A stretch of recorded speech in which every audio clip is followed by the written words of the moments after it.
Oh boy, oh boy.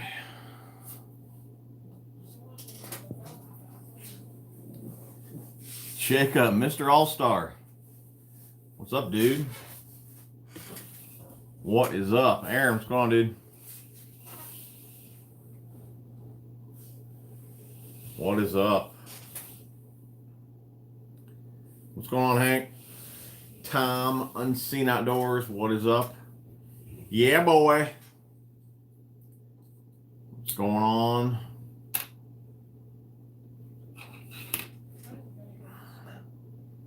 J Pops in the house. What is up?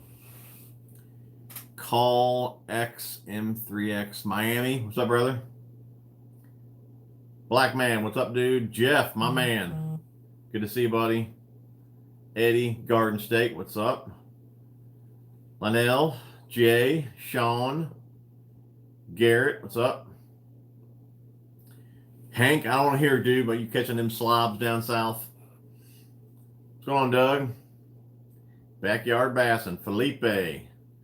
What is up, Wally, Michael Green, Joshua? What's up, Tackle Junkie time for a new tackle box? We'll see. I'm going to play around with them, let you guys know what I think. Andrew, what's up? Jay, what is up? Mike, Sean, Ranger, what's up, dude? What's going on, Tim? Cardinals lost game tonight. I don't follow baseball. I really don't follow any sports, so I don't know, dude. Sucks, though. What's going on, Adam, David, Jacob, Mr. All-Star?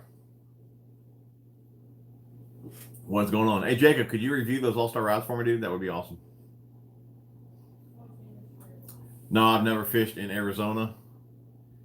So, guys, what is going on? How you guys been? Sean, I may be late to the party, but who won the tournament? Sean, we'll talk about the tournament here in a minute. Jeff, appreciate $5, buddy. You're entered in the giveaway. And I got to tell you guys, it's a pretty dang giveaway tonight. But, Jeff, you're entered. I'll go over it here in a minute. Let's get the super chat train out of the station. That's right, dude. Micah, what's up, brother? How you doing, buddy? Good to see you on here. How'd the tournament go? We'll get a few more people on here. We'll talk about the tournament. Mad Matt, what's going on, dude? I heard your tournament didn't go as planned. That sucks, dude. You've been catching slobs all year, though, man, so it's all good. Carolina won. Mad Matt, appreciate the buck, buddy. You're entered in the giveaway. Hey, we got 50-something people on. 15 thumbs up. If you guys could boost that number, that would be awesome. I caught my first ever smallie this past week. That's cool, Nate. I caught mine maybe a couple months ago. It was about that big, but hey, I caught my first one, so not too bad. Let's see here. Should I say who got a full belly? Well, Sean, me and Backyard Bassin, we did take the W, man. Like I said, I'll get into it here in a minute. Michael Green, do appreciate the $5, buddy. You're entered in the giveaway. If you guys donate, we'll go over it real fast, and then we'll go over it again a few other times. For the Super Chat giveaway tonight, I got a variety of stuff here. We do have 2 crankbaits from Karl's The Shimmy Shake. Okay, we do have the Rapid Fishing Solutions line guides. We do have the line clips from Rapid. We do have a Chatterbait here from Advantage. You guys know I've been using the Advantage stuff. There's a new Chatterbait for you guys. A little sample of Mend It. We got 2 packs of Biospawn, Biocraw, Exo Swim. If that wasn't enough, guys, we have a Connect scale. So well over 100-something bucks giveaway. If you guys donate, you're entered in this giveaway.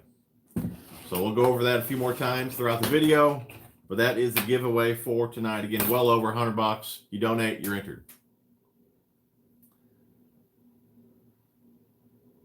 Matt, did I just read that right? I lost my Shimano DC combo to the lake. Dude, that's not cool, man. That is not cool at all. To not win the tournament and lose your combo, dude, that's not cool. Hey, what's going on, Bill? Good to see you on, buddy. 20-plus bag on a buzz bait on Tuesday's rain, dude. That's awesome, Spencer. Nice work, man. What's going on, Warrior X Fishing? Aaron, I'll say this boat issue that were Phantom is what happened in the tournament. I'll say boat issues. I mean, me and Greg really had boat issues. I'll go over it here in a second here. Michael tried some smallies last week, no luck. Tried for some largies, mouth today, no luck. That sucks, dude. What you get the W, you should never get that. Upstate, what's going on, dude? Good to see you on here, buddy. Went out Friday after work, caught a couple. Went on Saturday, didn't catch anything. Took the good with the bad on my camping fishing trip. Doug, how'd you do, man? I didn't see too many pictures. Yeah, Jeff, tried to hook you guys up pretty good. Well over $100 for the giveaway tonight. So if you enter $5 and you win that giveaway or whatever it is you guys donate, that's a pretty killer deal. Yep, huge giveaway. Do you change line sizes much when you are fishing much? I mean, I have quite a few rods rigged up, so if I want to go from 12 to 15, I don't re-spool. I just grab a different reel. Just depends what I'm trying to do. You did. I feel sick. I tried for like 15 minutes in the tournament trying to get it back. Dude, I probably would have dove in the lake for that combo, man. That's definitely an expensive loss, man. Ismail, what's up, dude? Can a shaky head rig be used in the weeds? Oh, it can. I mean, of course, you're going to have to snap it out of there just like anything else you would fish in the weeds. But, yeah, it can be. Hoping to upgrade all my reels to the Tatula 100. I tell you what, I've been using the 100 for a majority of the season, and I got to say it's one of the more comfortable reels that I've used in a long time. I mean, it's a great casting reel. Love the T-wing system. The grips are really comfortable. I mean, all around, it really is a good reel. So, Backyard Bassin, trying to get on that giveaway, dude. Appreciate the $5, buddy. You're entered. Should have took Watt with you. Let him get a W for once. I mean, from what Mike's telling me, I mean, I wasn't on the other boat, but from what Mike's telling me, he was out fishing his boater. So that could be what led to the boat issues. I mean, again, we'll get into that in 1 second here. Thanks for leaving all that stuff with Greg for me. Caught some nice smallies on a spinnerbait this evening. Looking forward to the trip in a couple weeks. No problem, dude. I think you're really going to dig those rods, and hopefully you guys catch some fish. Maybe I'll meet up with you guys if possible.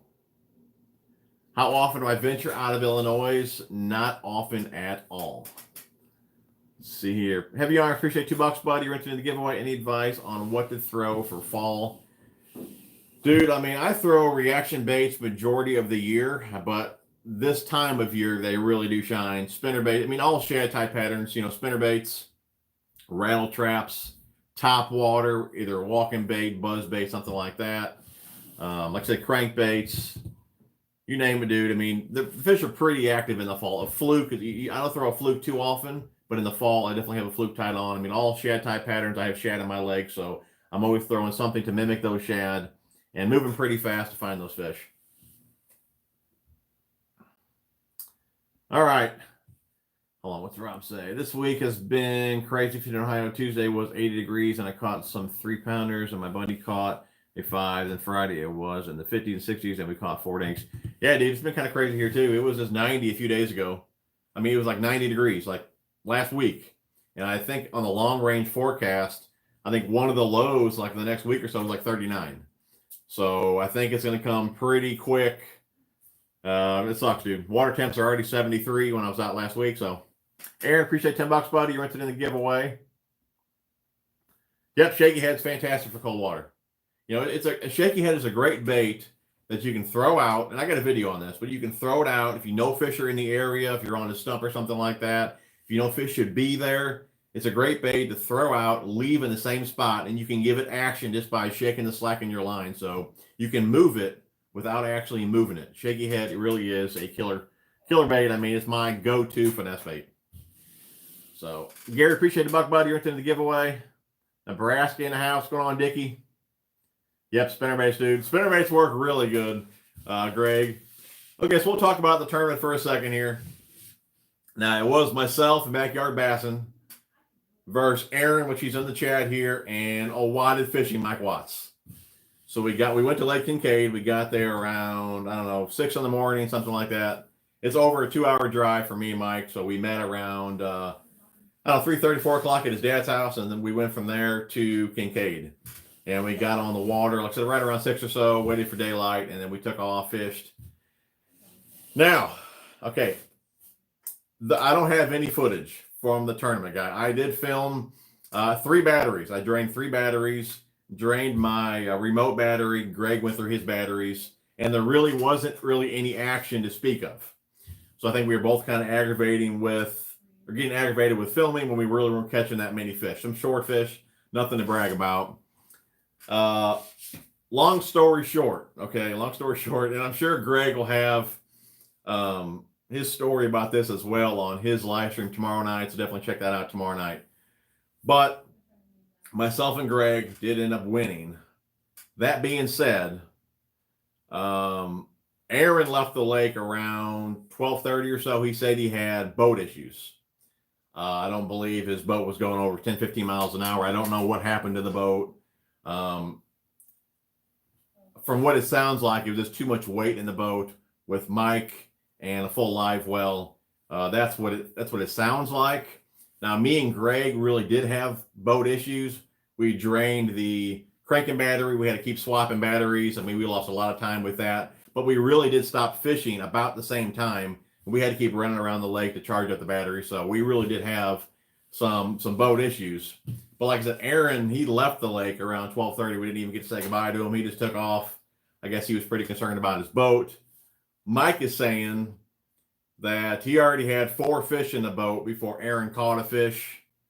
I don't know if that's true or not. I mean, Aaron, that's not good, dude. If Mike's catching 4 fish behind you and you ain't caught nothing yet, that's not pretty good. So maybe he was embarrassed and he just wanted to get off the lake. I don't know. But we did have 5 keepers. Mike maybe only had 1 or 2 keepers, something like that. I don't know. But that's the story that Mike told me. That's what I know. We did weigh him in. I think me and Greg probably had around 8 or 9 pounds.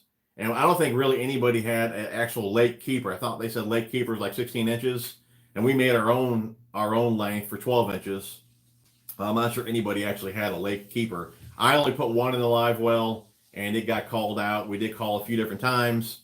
Greg had the quality of the day. Again, I'm not sure any fish was really over 2 pounds. There was really nothing to brag about as far as size goes. But it was a lot of fun. We did get a free lunch. Mike was wearing his shirt. Greg made up a couple shirts. For the losers, I think it says, "I buy lunch because I can't catch fish." So that was a pretty funny moment right there. But it was a lot of fun fishing with the guys. I wish it would have went differently and they would have stayed on the lake. I know he was worried about his boat, but he still could have fished it out in a cove or whatnot and all that. Anyways, I mean, it is what it is. But like I said, there really wasn't nothing to record at the end because they didn't have anything to weigh in. So that's how it went. Like I said, I think I caught maybe 7 or 8 fish. I think Greg caught probably 12 or 15. So it definitely was a good day. Spinnerbaits was what was catching all the fish. And we really weren't targeting really anything but shad. As soon as we were in a cove, we had the wind blowing in on us. As soon as we seen bass blowing up on shad, we threw in the school of shad. And that's pretty much how we caught all our fish on the spinnerbaits. So that's how it went down. Again, sorry, no footage. But like I said, with them leaving and being a slow morning, there really wasn't a whole lot of footage to even really get. Plus, like I said, none of the fish were big. So it is what it is. We'll try and do it again. But that's how it went down. I'm sure Aaron's going to have his take on it here. I'm just going off of what Watts told me. So is fluke a finesse technique? I wouldn't say it is. I guess you could work it really slow. But I mean, when I'm working a fluke, I'm working it really fast, like a shad being chased by bass coming out of the water. So I'm working them really fast.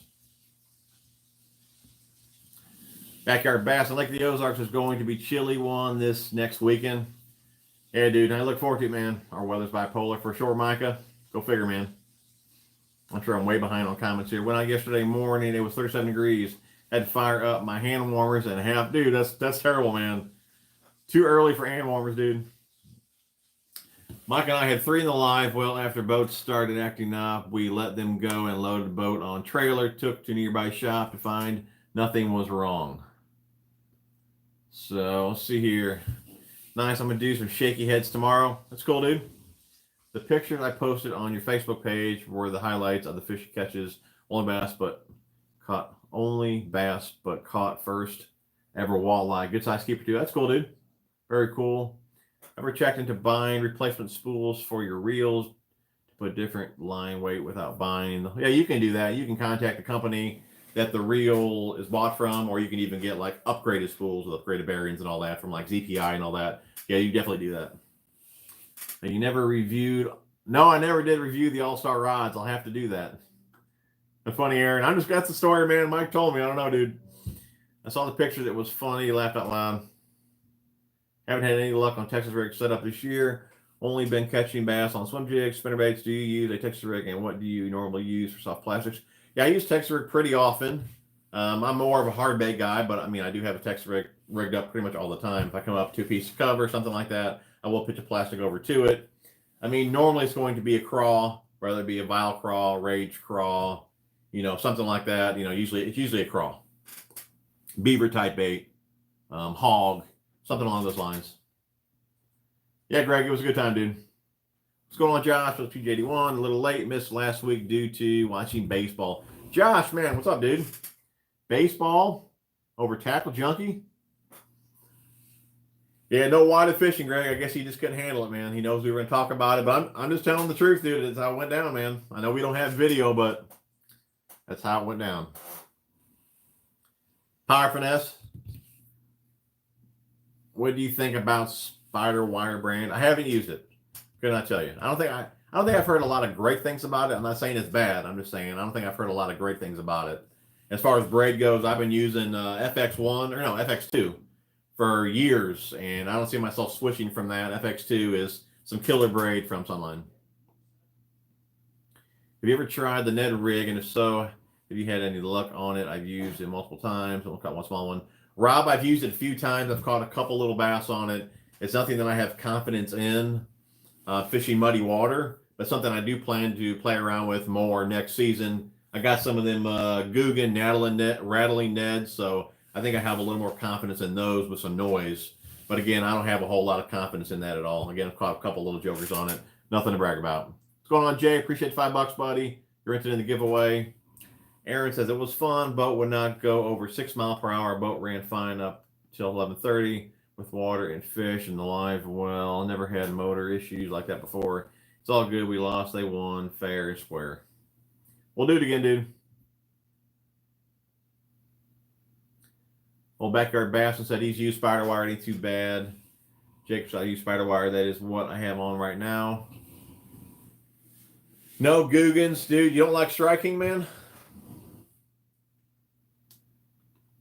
Some of you guys need to get over that whole Guggen thing, man. They're just baits. Forget the name on there. Yeah. Greg's boat wouldn't go at all, dude. Yeah, we were blowing into the trees and swapping batteries out. So it is what it is. What's going on, Chuck? Good to see you, buddy. Yeah, it was a lot of fun. Yeah, it just sucks that it went down the way it did. I mean, it was a long drive, 4-hour round trip, and we really didn't get to finish it out. But like I said, it is what it is. So. How do you like Kincaid? Was it clear as they say? It wasn't too bad. I mean, it was definitely clearer than the lakes that I fish. But Greg, what do you think visibility was that day? And I've only been on that lake twice. And again, I don't really know anything about the lake at all. I've never had my boat on it. So again, I've never scanned for any spots or anything like that. I really know nothing about it. So and as far as clear water goes, I don't fish it much. So I would probably head to the north end and stay up there all day, just because the water's a little more stained up there. But overall, though, it's a beautiful lake, for sure. Been catching them in all things 6 cents. Yeah, that makes some good baits, dude. For sure. I see the Guggen askers are back. Rob, see here, where we at? You think it was 4 feet? Yeah, I did see that old one rod rejoined the Guggen squad. I did see that. Tried the Guggen Dragon drops yesterday and had some success with them. Better luck when switched to a fluke on the drop shot. That's cool. I don't have any of those Dragon drops. And all the baits that I did pick up from them, it's still hanging here on the shelf. I haven't used them yet. I will break them out here eventually, but. Did you say you use size 2 trailer hooks for spinnerbaits? I thought that's what you told me previously and grabbed them today. Yes, sir, dude. Size 2. I think it's too hot. I have any hanging up here. Hold on, dude.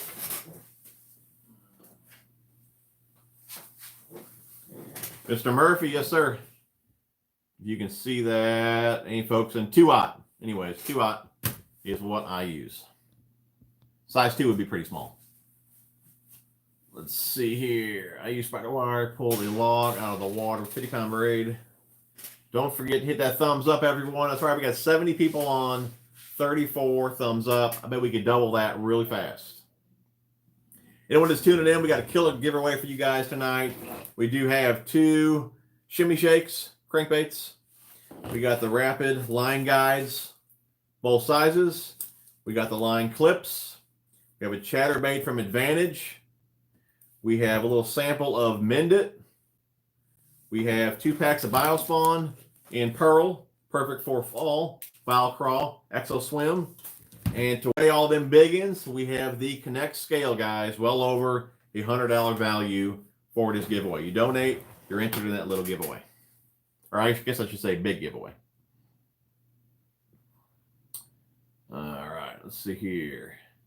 Sean made his first trip to Jaeger, not much better than ours, deeper water. Oh, Lou Jaeger, who are we talking about? Both hooked up ready for the morning. Yeah, I'm going to head out tomorrow as well. Felipe, you've been using the new Helios SX rod. What's your opinions on them? Dude, I mean, paired up with the SX reel, it's definitely one of my more comfortable combos. I mean, those rods are so light and comfortable, dude. I mean, I can definitely see that becoming one of my go-to rods for sure. I mean, it's got a faster action compared to the TCS rods, but the rod is just so comfortable that, I mean, I love them, dude. I got them in a medium and a medium heavy, and I'm just using them right now for scrounger heads and Texas rigs. That's all I've used on them so far. But yeah, I absolutely love them, dude. Awesome rods, for sure. I didn't think really I would like another rod more than the TCS, but that one, it's neck and neck, dude. Those rods they're pretty nice, man. See here, do you have any tips for smallmouth in a small lake? I've tried crankbaits, spinnerbaits. Dude, I don't fish for smallmouth. I'm not in the lakes that I fish. We went on the river a couple months back on like a little float trip, and we were using Sakushi bugs on a Mojo rig, and we caught a few of them, and they were like that big. That's the only smallmouth I've ever caught. I know nothing at all about smallmouth, so I'm not the one to ask. The bad part of the trip was having a yellow jacket sting the soft part of my arm. Then the same day, caught a catfish, and it's, oh man, dude, that's terrible, dude. That's terrible. Funny, I mean, I guess it's not funny. Thing about being stung reminds me of the first time I took my son to work with me, and it was hot. We had the windows down, and a wasp flew in the truck and stung him right in his arm. And he's panicking over there, and I'm driving this big truck, so I'm trying to hurt him pull over. And we're trying to swat it with hats and everything. But anyways, yeah, dude, that does suck for your fishing trip, man. Just cannot back up the whole Guggen thing. Yeah, like I said, dude, I don't worry about whose baits they are. I'm just worrying about what the baits look like and all that. Like I said, they're basically striking baits. But everyone's got the opinions on the Guggens and all that. I keep it neutral. I really don't care. I'm just interested in tackle, you know. All good, dude. Well, Greg says tubes are hard to beat for smallmouth. GT Bass 77, what's going on, Tackle Junkie? Really enjoying the Kuma Komodo, man. Thanks again. Oh, that's cool, dude. Did you change your name on here? I thought it was Greg before. Greg Thomas. Getting fancy. I'm glad you like the reel, dude. Like I said, I never used it, but it felt really solid. I thought old Watts has sent me a text down here. I'm not sure if he's getting on or not. Does your wife get mad when you buy too many baits? Let's ask her. Old hook and sinker. Do you get upset when I buy too many baits? Let us know. Guys, we got 83 people on, 47 thumbs up. If we could bump that up, that'd be awesome. Do you think those new Babonic cranks are worth $9 or just another crank with a cool paint job? I got 2 of them on order. They already shipped out. Should have next week. I'll let you guys know. But again, as of right now, it's just a cool paint job. But we'll just see how they hunt and see if they catch fish. I'm curious to see what kind of rattle it has, if it's a one knocker or the BBs. I really like that one knocker. But again, as of right now, it's a paint job. We'll see how they do, and I'll let you guys know. Micah, I gave you a thumbs down. Want it to be different. Oh, dude, that's awesome. I do appreciate that, man. Thank you. Greg, appreciate $5, buddy. You're entered in the giveaway. Thanks for all that you do for us. No problem, dude. My pleasure. I do appreciate you guys. Like I said, sharing the videos, liking, watching the videos. I mean, we're trying to hit 50,000. I'm almost at 49,000. We got 3 months left. Sometimes I get 1,000 subs a month. Sometimes I only get 300. So if these next few months are like those lower months, I'm going to need you guys to share videos, do what you can do. I got to hit that goal this year.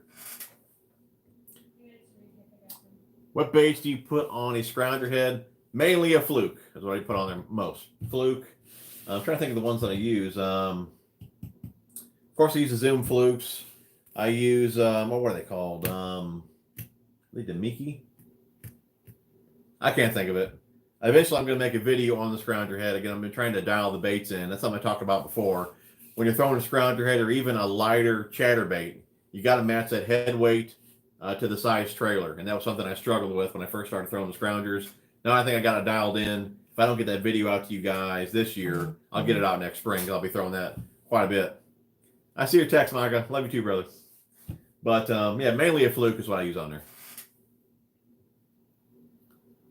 Doug, appreciate $5, buddy. You're interested in the giveaway. Oh, and insult to injury. Had a couple of skunks visit our campsite a couple of nights. Oh, dude, that's a terrible trip, man. Getting stung, skunks, not good. Debbie Loduca, nice to see you.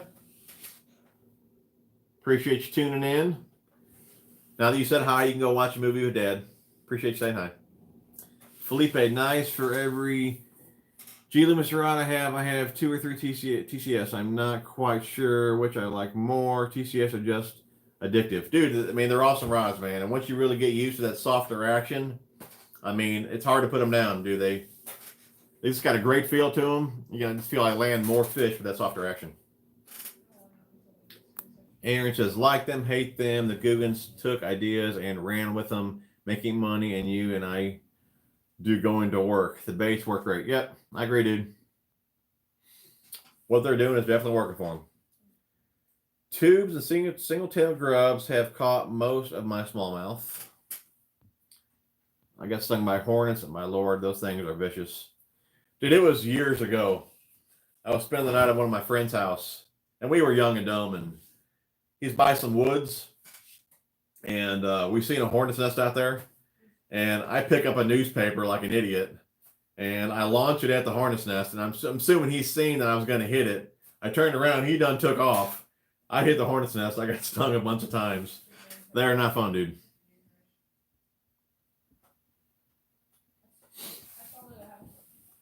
All right, Greg, that's cool. I'm glad you're liking that reel, man. Have you ever messed around with any Falcon rods? I have not. Mike said he is working on work stuff on a Sunday night. Oh, here he is, wadded fishing. What up, Jokers? Are you going to defend yourself, man?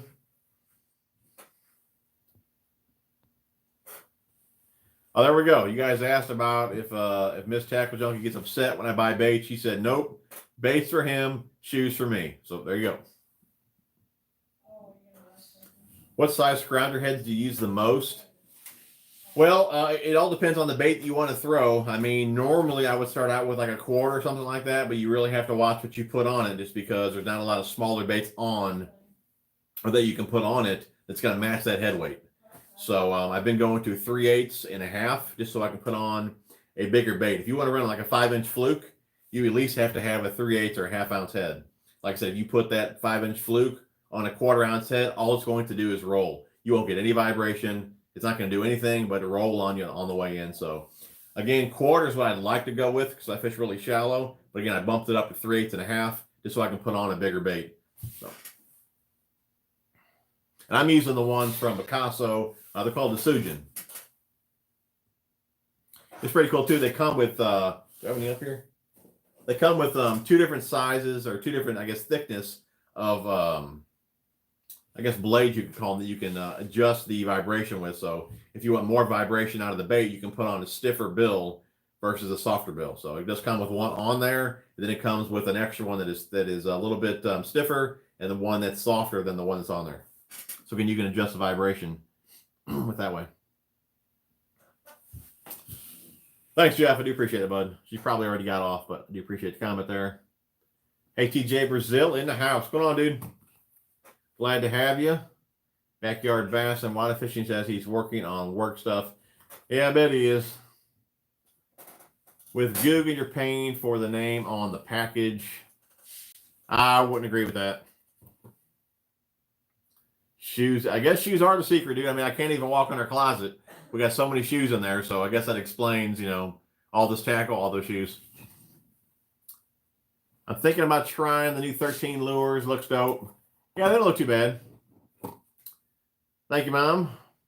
Preston, appreciate the $5, buddy. You're entering the giveaway. Continued awesome info. Appreciate you tuning in, man. We'll go over the giveaway one more time for you guys. We do have 2 crankbaits here. The Shimmy Shake. We got the Rapid Line Guides, both sizes. We got the line clips. Chatterbait from Advantage. We got 2 packs of Biospawn. Perfect color for the fall there, Valcross and the Exo Swim. A little sample of Mend It and the Connect Scale. Well over $100 value for you guys for this giveaway. And we got 80 people on, 52 thumbs up. If you guys could bump that up, that would be awesome. Wide Fishing needs to sharpen some hooks on his break time. Yeah. Well, I mean, his hooks should be pretty sharp because he's not really catching any fish, you know.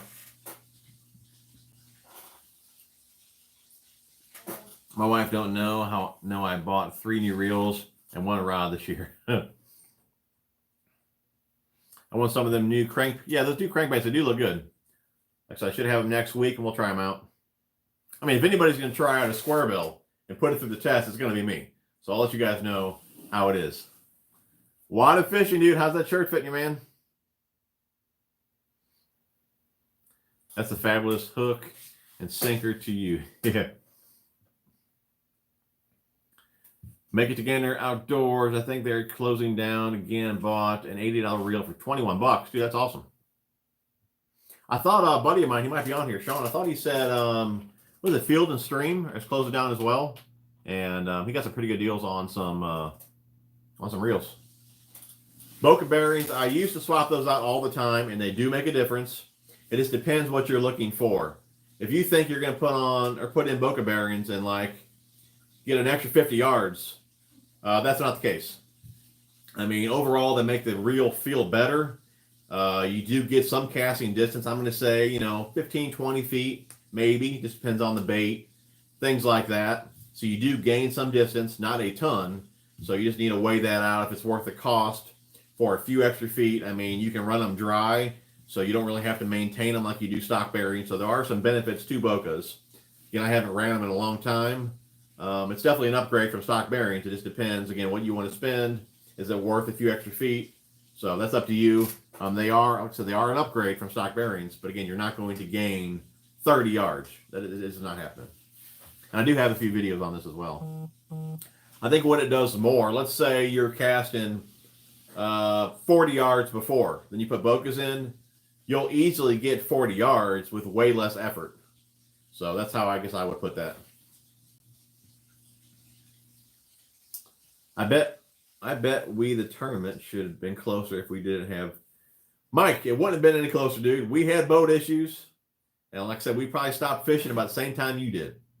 Quit your crying. Wear your shirt. Ain't that right, Greg? Yeah, I couldn't make up what happened on the trip. And my dad had this past week. And he couldn't make up what happened on the trip. Me and my dad had this past week. Oh, okay, I got you, dude. Oh my God, I got attacked by hornets because they decided to move inside my metal fence. The bad thing is that they didn't pay rent. Oh man. Who else are going to be hunting while they're fishing? Coffin Bill crankbait. I'm gonna say no, I have not. N5 KDA. I'm late again. I spent over $100 on mostly swim baits the other day, getting it ready here in Okay, should be in the Iowa or the lows in the low 60s starting tomorrow night. Yeah, I think we're already in the lows 60s and all that 50s. I think I looked at the long range within like 2 weeks. We got one low like 39, so I'm not looking forward to it. Jeff just bought some tungsten drop shot weights from Flipside Outdoors. Great price and nice weights. Flipside Outdoors. I'll check that out, dude.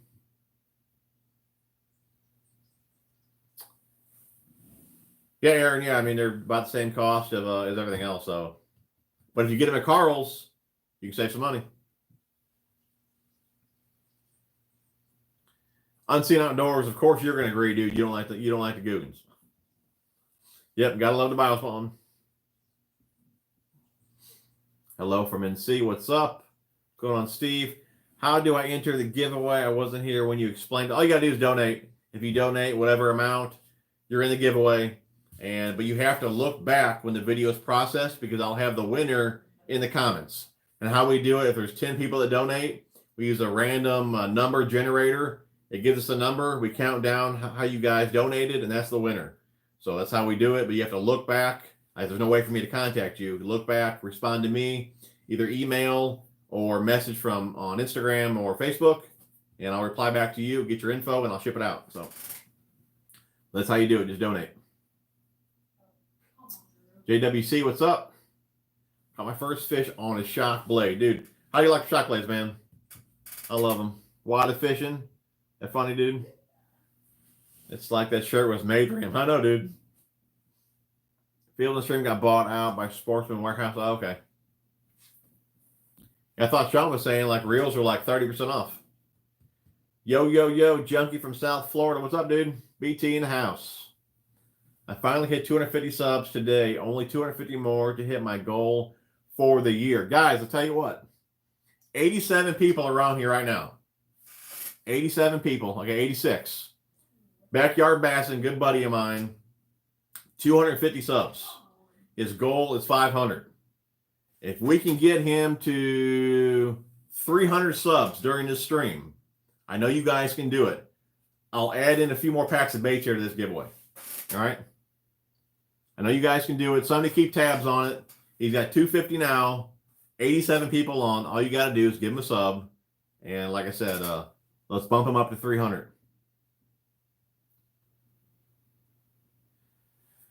I seen your one boy got onto a lot of fish the other day. He caught his record or something good for him. Yeah, he was. We were just pan fishing, and a couple of years back, when we were pan fishing there, I think his record was like 33 fish, and now I think he caught 35 that day. So he finally broke his day record of the most fish. So yeah, he's pretty stoked about that.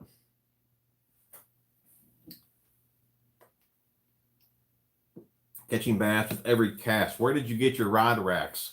The one I had built, the wood one, I don't believe that guy does that anymore. But the other ones that I use are from Cast King, and I bought them on Amazon. Becca, or I guess the old hook and sinker, if you're watching this, could you link the Cast King rod rack in the comments here? That's right. Congrats, Greg. 250 subs. Come on, guys. 87 people on. Make it happen. Let's show them what the Tackle Junkie crew can do. Get him them 50 subs. I know you guys can do it. Let's get him 1,000 subs before December. Oh, Mike donated his fishing knowledge, huh? Victor, hey, Jim. Hope all is well. Missed the last live stream. No problem, dude. All good here, man. Hope you're doing well as well. We talk a lot about confidence baits, and it's true. Confidence is a big deal when it comes to fishing. How do you get confidence in a new bait? Felipe, I got a video on this. And I mean, the only way to get confidence in a bait is to catch a bunch of fish on it, right? So what I did was, I mean, you guys see me fish those farm ponds all the time. So for me, it's the farm ponds. I want to get confidence in a spinnerbait, Senko, a crawl, whatever it is. You need to take it to a place where you catch a bunch of fish on it. Then take what you learn from the ponds and you can go to the bigger lakes and things like that. But that's how I did it, you know, just any new bait I want to gain confidence in or even a technique, I go to the ponds, learn what I need to learn, and then I take what I learned to the lakes. Old hook and sinker, can you turn the, I'll just flip the switch. Hold on, guys. The air came on. Hold on.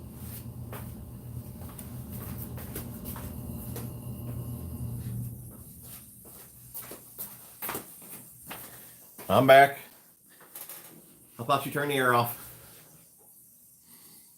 Let's see here. Does that get me in the giveaway? Your knowledge? No, I don't think so. Another free lunch, though, would.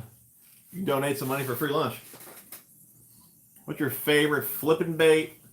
Probably a beaver or the Who Daddy from Gene LaRue. Forensic Fishing one is up. Let's see here. I wish that got me into the giveaway.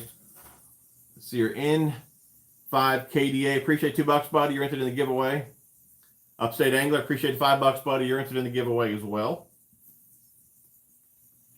No problem, Backyard Bass. And you get any more subs? Somebody keeping tabs on that? I know we can do it, guys. 84 people on. Head over to Backyard Bass's channel. Give him a sub. Let's get him up to 300.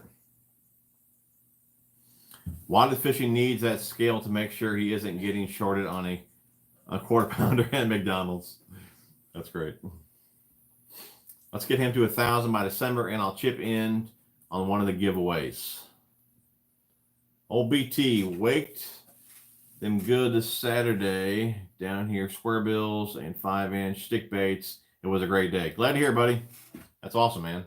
All right, Rob just subbed to Backyard. Very cool. Yep, casting rod rack. You gotta love them. Which I got 3. I probably could use one more. I'm probably gonna start selling some rods though, just because I'm kind of running out of room. I don't know if I have any room for another rod rack. So Jacob says I can't subscribe. I wish I could because I'm already subscribed. Get him to 300 by the end of the stream. Man, I'll stay on as long as I have to, man. Let's get him to 300. Hank Snow, appreciate $1, buddy. You're entered in the giveaway. Casting bass with a cast. Have you ever used a Bass Pro Tournament line or any 6 cents lures? 6 cents, I've used a lot of their square bills. There's probably some hanging, yeah, right here. There's some spares. You can see them right there. And while we're over here, check out my guys at ocjdeals.com. Link down in the description. If you're in for need for a new vehicle, you need an oil change, anything like that, you're local, head over and see those guys. Awesome customer service. Great group of guys over there at Oliver C. Joseph. And where are we at? Let's see, a Bass Pro Tournament line. I used to use their fluorocarbon, the XBS fluorocarbon. Awesome line. What else I use? I use their mono. But as far as their tournament line, I'm not really sure what that is. But yeah, 6 cents. I use a lot of their square bills. Rubber City just subscribed. Awesome. Hey, TJ just got some Mouse 1 Extra Swims, and we'll try these shortly. Lots of good expectation. Dude, you're going to love them, dude. No doubt. They catch fish, man. Spinnerbait trailer. I love them. I use them probably the most on the on Underspin. Trailer for an Underspin. Alexa, they are pretty cool. Swim jig trailer. And there is the link right there for the casting rod rack. How do I get in the giveaway? All I got to do is donate. You donate and you're entered in the giveaway. St. Louis Blues fan. What's going on, Ronnie? Appreciate you checking in, man. Greg, what were your best baits on the lake the other day with Greg? Did you guys get on a pattern at all? It was mainly spinnerbait, dude. We probably caught between us 20-something fish. Greg caught majority of them.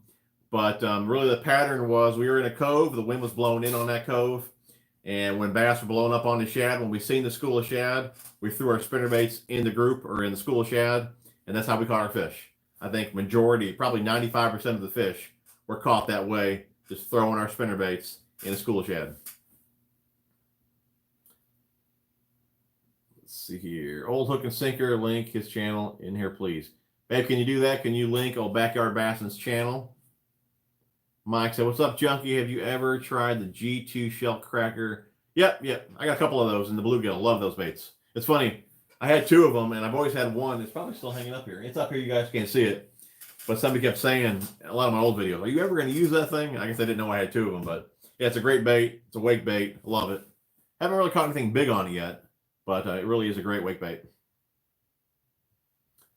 I think, what's his name? What's his name on here? Can't think of it. His name's Karl. Keeping It Real Fishing. I believe he's working on a review for that bait. I followed him on Instagram, and it's one of the baits that he was talking about doing a video on. And I believe that video is probably coming out pretty soon. So if you guys haven't checked his channel out, definitely check him out. It's probably some of the best reviews on YouTube. see here. Just read that Minnesota is trying to ask for a ban on lead-made goods like ammunition and lures since they cause environment harm. Any thoughts on lead goods? What do you mean, dude? What do you mean thoughts on it, dude? As far as lead goes, like lead weights, I haven't used lead in years. I don't know, man. Jay Bass, appreciate $2, buddy. You're entered in the giveaway. What's the new boxes behind you? What's the new boxes behind you? What are we talking about? These here? They were coolers. What's in here? These are Exo ribbons. These are Squishy bugs. These are mainly razor shads and some jigs, fuzzy beavers. Did I answer your question? Let's see here. Rubber City, appreciate the buck, bud. You're entered in the giveaway. Brian, what's going on, dude? Glad you made it, man. Who are we subbing to? He's on here. Backyard Bassin, good buddy of mine. He's only got like 250 subs. He's trying to get to 500 by the end of the year. And I thought for sure we could get him to at least 300 during the stream. So you guys get him to 300. I'll throw a few more packs of baits in this giveaway here. But he's a good dude. Check him out. All right, JWC, subscribe. Very cool. Chris says, Picasso website said the Shock Blade Pros were released October 1st, but they're not on their website yet. That sucks, dude. Yeah, I actually plan to call and order some of those next week, so I'm not really sure what the delay is, but when I call next week, I will find out for you guys and tell you guys next week. That's supposed to be the answer, I guess Picasso's answer to the jackhammer.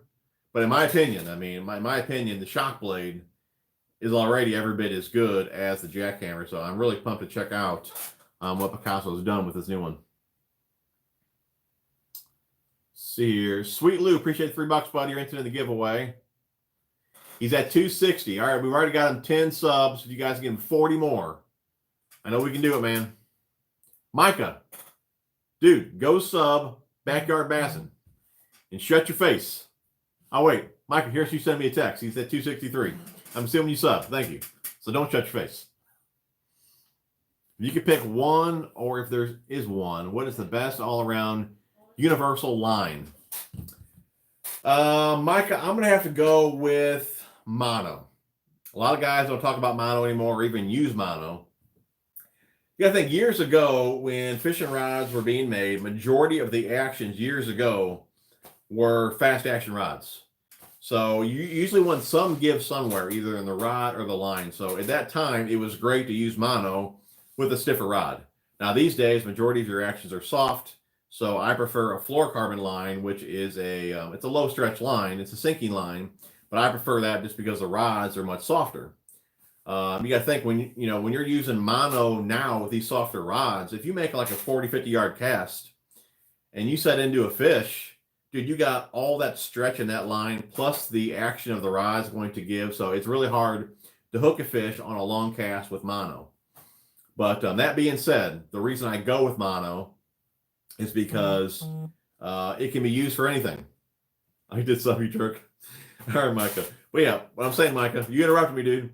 What I'm getting at is mono can be used for everything. You can use it for top water. You can use it for Texas rigs and all that. But if you're going to make those long casts with mono, I would just make sure you're using a faster action rod, things like that. But again, mono is a floating line, can be used with top water, where fluorocarbon is a sinking line, and it's not great with top water at all. Some guys will say braid with leaders. I don't like leaders. I don't like the extra connection knot, and I hate braid around wood. Again, mono, it's a line that guys, it's all they use for years. And then as newer lines came out, they made adjustments. But again, mono will work for everything. That's what I recommend, especially for a beginner. It's cheap. So if you do blow up your reels, it's easy to replace, not too expensive. So mono will be my choice. And there's Backyard Bassin's YouTube channel. Guys, let's blow them up. We've got 86 people on here, and we only got 68 thumbs up. If you guys could bump that up, that'd be awesome. Thank you, old hook and sinker. That's awesome. Had my first rod break yesterday. New rod, 9th cast, hooked up, rod broke. Won't say name until I see how they handle it. That sucks, dude. Let's see here. On a 9th cast, Can I ask you what weight or what were you throwing? BT, just sub to backyard. I do appreciate it, buddy. Did you have so much tackle in the background you can open a store? Yeah, I've heard that a time or two. But dude, you know what? I can't be a tackle channel without tackle. So, you know, I'm doing it for the channel. You think I want all this tackle? You know? Brian, by the way, my son's finally caught the fish that was stealing his live bait. It was a quarter-pound bass. Hey, dude, at least he caught one, man. Fishing to the max in the house. Appreciate $2, buddy. You're interested in the giveaway, and he also just subbed Backyard Bassin'. Also bought my fish monkey gloves. Awesome, dude. Which ones did you get, man? See here. Got the Exo Slim in my MTB box. Pretty sweet action. First time using them. Very cool, Tim. Glad you like them, dude. See here. Wade Weems Fishing. Appreciate $2, buddy. You're interested in the giveaway, helping a brother out. Much appreciated, man. Like, do you agree that it causes environmental harm? Oh, that's what I meant. Be honest, dude, I've never even looked into it. Be honest, I have no idea. I mean, my wife would be the one to ask on that. Again, I have no clue.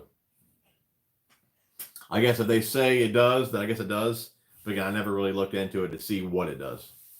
And Becca, if you're watching this, we're talking about lead weights and things like that in the waters. 263. Come on, guys. We can do this. Oh, it was the coolers. Yeah, those are from Ego. Same guys that make the tackle bag here. I use their nets, the lure retriever, things like that.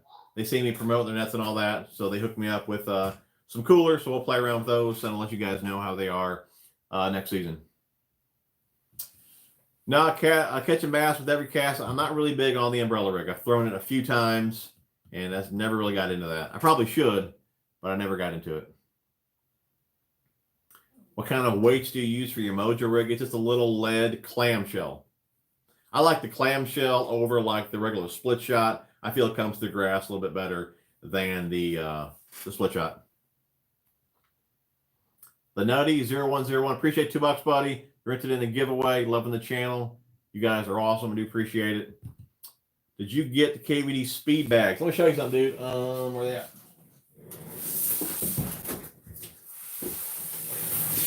Wonder if I got KVD speed bags.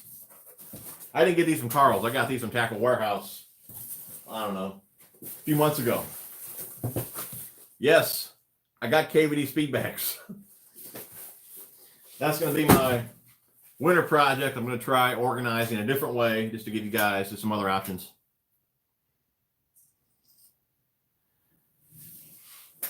Let's see here. Where are we at?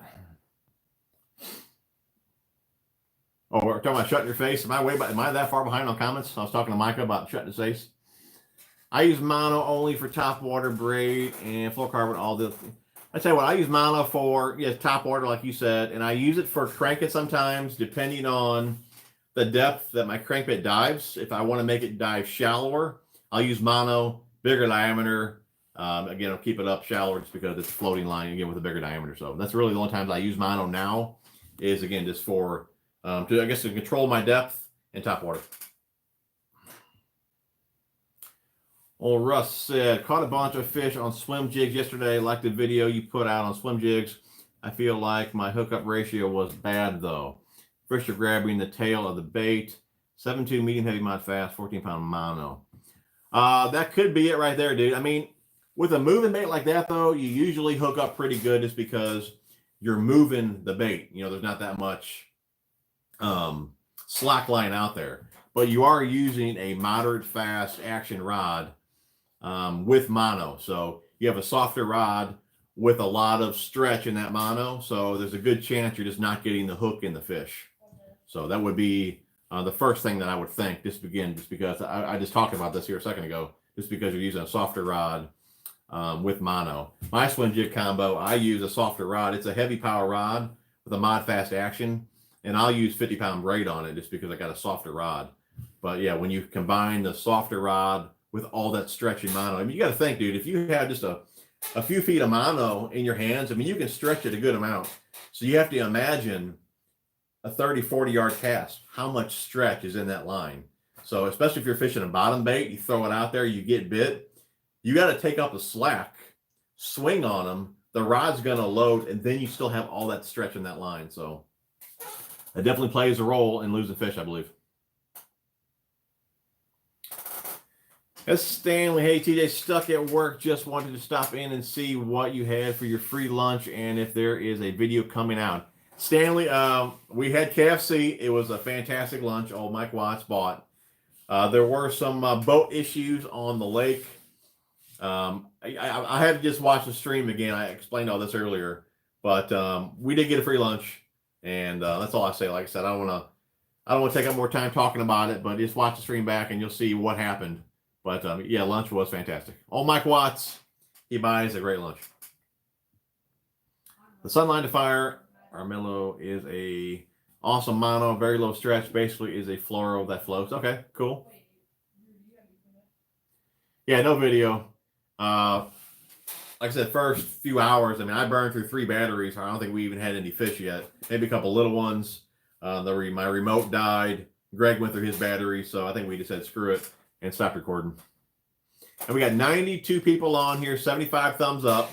Let's bump that up, please. And if you haven't subbed to Backyard Bassin', we're trying to get them to 300 subs during the stream. I know we can do it. Giveaway for you guys tonight. 2 crankbaits here. We got 2 of the line guides from Rapid. We got the line clips. We got a Chatterbait from Advantage. We got Exo Swims. We got Vile Craws. We got a little sample of Mend It.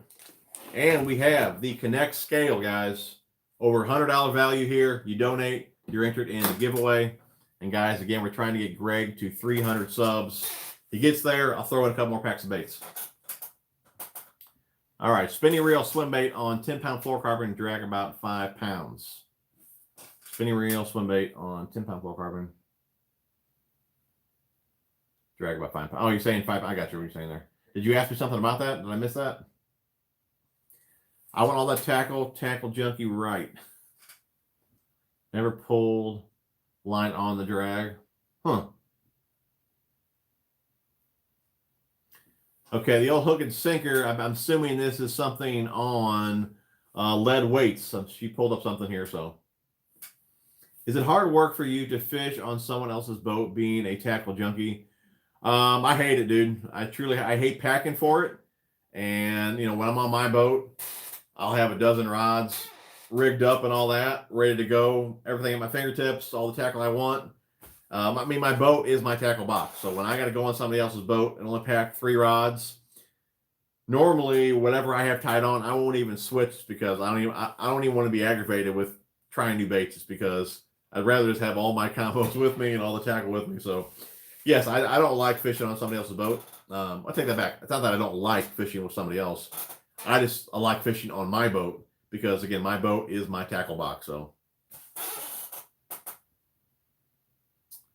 Preston sub Backyard Bassin', very cool.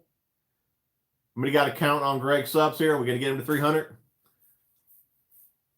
The Sunline can be found cheap on American Legacy Fishing if any is interested. Okay. Just made posts for a fishing group on Facebook. The posts are for both you and Backyard Bassin'. Doug, you're awesome, dude. Very cool. Much appreciated. Catching bass with every cast. What's the best jig? What's the best fall jig color and trailer? I mean, for me, in the mud holes I fish, it's black and blue for pretty much all year. But I mean, if you're around some shad and things like that, a little bit clearer water, or even, I mean, I've even done decent on jigs in dirty water in the fall with shad type colors. But typically, I'm going to go for black and blue. Now, swim jigs, I throw a lot of swim jigs in fall, white on white normally. But again, watercolor, black and blue, if I'm going to work the bottom usually. If I see a school of shad, you know, I'm going to toss a fluke at them, some type of top water, spinner bait, something like that, swim bait, swim jig. How do you prefer to use a whopper plopper, steady retrieve, or normally just steady on that, bud?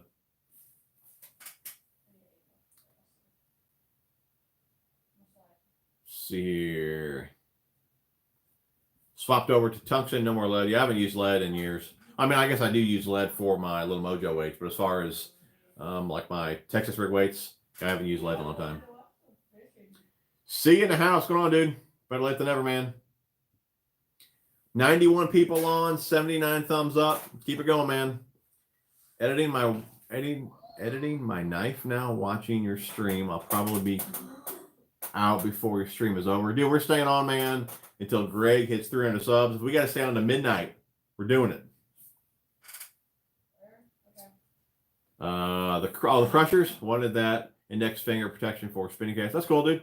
That's cool. I've seen those. I haven't tried those ones yet, but I know which ones you're talking about. I know they have that one. They also have another pair of gloves that they're full fingered, but I think they have actually little perforations in it for where you can cut. So if you only want a couple fingers out, you can. But I think they were new for this year.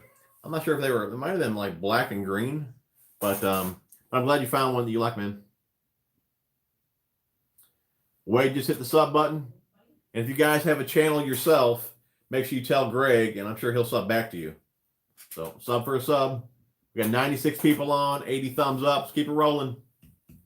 Do you crank spoons or let them fall? Dan, I don't toss spoons at all, dude. In my mind, a spoon is more of a deep water technique. And I'm fishing muddy water, and I don't fish probably deeper than 6 foot. So spoons is nothing that I really toss often. Or at all, really. BT, very true with the stretch and mono versus the play in the rod. Very good point. Yes, sir. 98 people on. How come you recommend a softer rod for swim jigs, chatter, spinner baits? Because the tip of the rod is not already loaded. I like a soft. It's kind of the same concept as cranking. You know, the softer rod allows the fish to get the bait a little bit better. But a softer rod, okay, it doesn't unload as easy. You got to think. Let's say it is a crankbait. Let's say we're talking about a crankbait cranking rod. A softer rod stays loaded much easier than a faster action rod. So if the fish comes up and jumps, and you got those little bitty treble hooks, okay, at the corner of her mouth, she comes up and jumps. If the rod unloads, that softer rod is going to load back up much easier than a faster action rod. So if that faster action is going to put more stress on those hooks, and good chance they're going to tear out versus a softer rod. So again, the softer rod, it just allows the fish to get the bait a little bit better, but it's also great for fighting the fish. That way, again, if the rod does unload, you don't put that much stress on the hook when it loads back up. But it's a great rod for casting lighter lures as well. Softer rod, they load easier, launch the baits out there. I mean, there's a lot of benefits to a softer action rod. What do you think is best? Bladed jig trailer. Is color, style more important? What do you think is best? Bladed jig trailer. Probably one like this is good here. I haven't used these a ton, but the Razor Shad, something like that is good. The Zacho from Yamamoto. One of my go-tos would be the Blade Minnow from Strike King. A Fluke. Plasma Tail. You guys know it's one of my go-tos. So it just really depends on, to be honest, for me, it depends really on the Chatterbait itself, because some trailers can actually throw the action off. So you do have to kind of see how your Chatterbait is performing. I know some kick more than others. I know some trailers affect some more than others. So, but again, I typically like a trailer with zero resistance. Like I said, the straight tail like this, the plasma tail, a Fluke that doesn't have any action, and I let the bait or the blade give the action to the trailer. When you start using a swim bait and things like that, you know, you got a really fast moving blade and you have a slowing thump tail here, a slower moving tail thump. Those actions do not go well together, and this throws off the vibration altogether. So I know some guys say you can flip these upside down. You can do that. If I'm using a boot tail type swim bait, normally I'll cut the boot off. But usually I'll use a trailer that doesn't have any action and let the blade give the action to the bait. Nope, never use Falcon rods. How many subs you need, Greg? He needs 300. He's at 265, so he's gotten 15. And we got 100 people on, 85 thumbs up. Guys, go sub Backyard Bass, and let's get him to 300 subs this stream. And I'll put in a couple more baits for this giveaway. Most of everyone in here is subbed. I kind of figured that, dude. But, hey, we're trying, man. We will go in your boat next time. That sounds good, dude. One closer to 300 in my part. Brian, do appreciate it, buddy. Andy Rodriguez, appreciate $2, buddy. You're entered in the giveaway. What is your favorite soft body frog? That's easy. That would be the Rage Toad. I've been using those for many, many years. Some of my first fishing videos are using the Rage Toad. I mean, I wouldn't recommend you go back and watch those videos. The footage is not that great, but it is with the Rage Toad. Oh, Micah's seeing 273 subs. So we're rolling.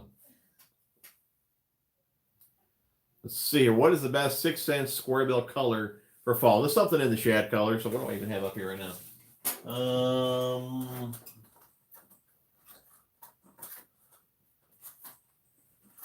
You can see I got a few of these ones hanging up there. This is one of my go-tos here. I think this one's called Shadcraft.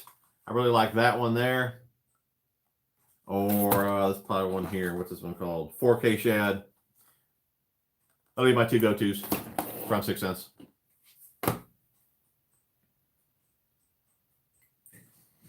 How does a chatterbait work? What lures the fish in? Setup, leader, trailer. I don't understand how they work. It's basically, I guess you can call it a swim jig with a blade. And the blade's going to cause resistance in the water. It's going to vibrate, pretty much what it's going to do. It's going to vibrate. Some blades knock against the head, some don't. But basically, it's just a vibrating jig. And it's great. They work great in muddy water. Again, the fish they can't see that well, but they can feel that vibration. Great around grass. But yeah, put a trailer on it. Like I said, the Zaco works well. The razor shads. I use finesse worms like the plasma tails. You can use boot tails. The blade minnows, a bunch of different trails you can put on there. You're trying to make it look like a bait fish or something like that. But yeah, it's basically a vibrating jig. Have you thrown the bully wall? Oh yeah, I thrown them a long time ago, dude. I got the smaller one and the bigger one. They work pretty good. I'm not going to say they stood out any more than any other frog. It's not like I grab that frog. Normally, my go-to frog that I grab is usually a Spro, but I've tossed those in the past. Caught some pretty good fish on them. Never hear anything about jitterbug caught PB Friday using. Oh, that's awesome, dude. Very cool. How big was the PB? One lost, dude. I'm late. Who won the mini tournament? Myself and Backyard Bassin. We got a free lunch, dude. Chuck, appreciate $2, buddy. You're entered in the giveaway. Colt, appreciate the $1, buddy. You're entered in the giveaway. We'll go over one more time here. We do have 2 crankbaits from Karl's here. We got 2 packs of the line guides, both sizes. We got the line clips, Advantage Chatterbait, 2 packs of Biospawn, the Exo Swim, and the Bio Craw, and the Connect Scale, as well as a little sample of Mend It. So well over $100 value here. You donate, you're entered in the giveaway. Okay, should could use that Connect Scale for sure, dude. I've been using those for years, man. Love them. Let's see here. I haven't used lead worm weight since Lake Fork Tackle brought tungsten to the market. It's been a while then. I struggle with jigs. I even bought the mini jig to try downsize because my lake only has 1 to 1.5 pound bass or smallmouth. Yeah, Cast Addict. I'm not a big jig guy either, to be honest. I mean, I love swim jigs. I toss swim jigs a ton. But as far as like working jigs on the bottom, you know, I fish a muddy water lake. It's a mud bottom, so I don't really like to drag anything on the bottom, even though it's natural. Crawfish and all that are on the bottom scurrying around. So I mean, it's natural for those mud clouds and all that to be there. But again, I just don't like to stir it up too much, and then it makes it even harder for them to see. So I don't fish a ton of jigs really on the bottom. We got 106 people on here, 86 thumbs up. You guys are awesome. If you guys keep bumping that up, that would be great. Sub my dude, Backyard Bassin, if you guys are just tuning in. He's at 272 subs now. That's awesome. Tim says single hook swap of treble hooks. I've never done that. I've heard of guys done that, but I've never done that. Let's see here. But then again, I've only been fishing 6 months at 30 years old. So maybe I'm doing something wrong. What are we talking about here? Was that the jigs?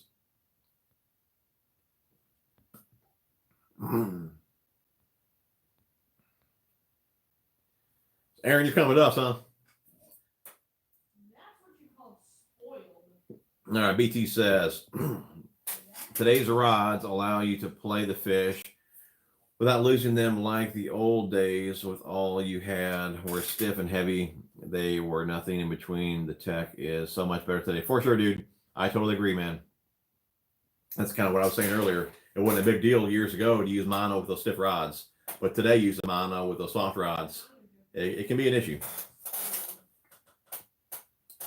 Oh, yeah, the Lake Fork live shads. Yep, they've been great chatterbait trailers, too. What do you think of Dobbin's rods when you use them? I still use them from time to time. I mean, they're great rods.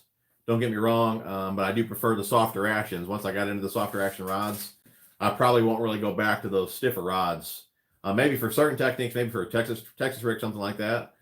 But even that, I tell you, even that for a Texas rig, I still use a rod that has a softer action to it. So I mean, Dobbin's rods, no doubt, makes a great rod. Again, I prefer the softer actions, but yeah, they make a good rod. I mean, they're pricey. I mean, the HPs are like what, $350 and all that. But definitely a good rod. Again, they are pretty pricey, but again, I do prefer the softer actions. Bob wants to know how you donate. There should be a little like money sign by the comments. BT Junkie, thanks for your time. Baseball playoffs are on along with football. See you next week. All right, dude. Take care, man. I do appreciate you tuning in. Old David loves the Dobbins. I airbrush my own hard baits, but 6 Cents has got it going on. They do have some of the nicest finishes, dude, for sure. Yeah, the old hook and sinker. She says, hit the money sign next to your name for public chat. How to keep fish from spitting the frog.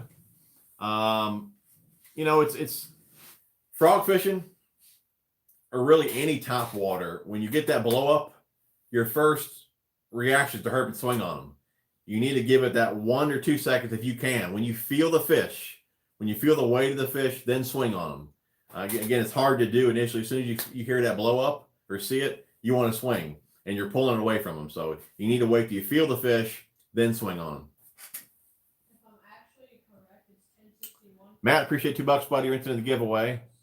Victor's already subbed to Backyard Bass. I know pretty much all you guys probably are, but we're trying to bump them up to 300 subs. I mean, you got to think this YouTube deal, man, it can be a mind game too. I mean, you put out videos, you're expecting more views, you're expecting more subs, you don't get them. So you're like, what am I doing here? So, I mean, I've been where he's at, and I want him to stay doing this. So if we can motivate him with more subs, that's what we need to do, motivate each other and all that. I mean, this really is a tough field to stay in. There's so much competition out there these days. So if we can get them growing and keep them pumping out videos, that would be awesome. So let's see, the best SNL giveaway in the history of SNL giveaways. I'm trying, dude. We'll see what we can do next week. Thanks, everyone that is subbing, and the ones that are already sub. You guys are awesome. Thanks, TJ. No problem, dude. And like I said, if you guys have a channel and you want Greg to sub back to you, just leave it here in the comments, and he'll give you a sub. Dan, to enter the giveaway, dude, you just got to donate. Whatever you want to donate, and you're entered, man. Jay Beach, what's up, dude? Does the Connect Scale have an app? Have you used the Angler app? Is it similar? I believe there's an app for it. I've never used it. I do believe there's something for it, but again, I've never used it or the Angler app. I know a lot of guys do like online tournaments and all that with the Connect Scales. Again, I've never got into the app stuff. I just use the scale.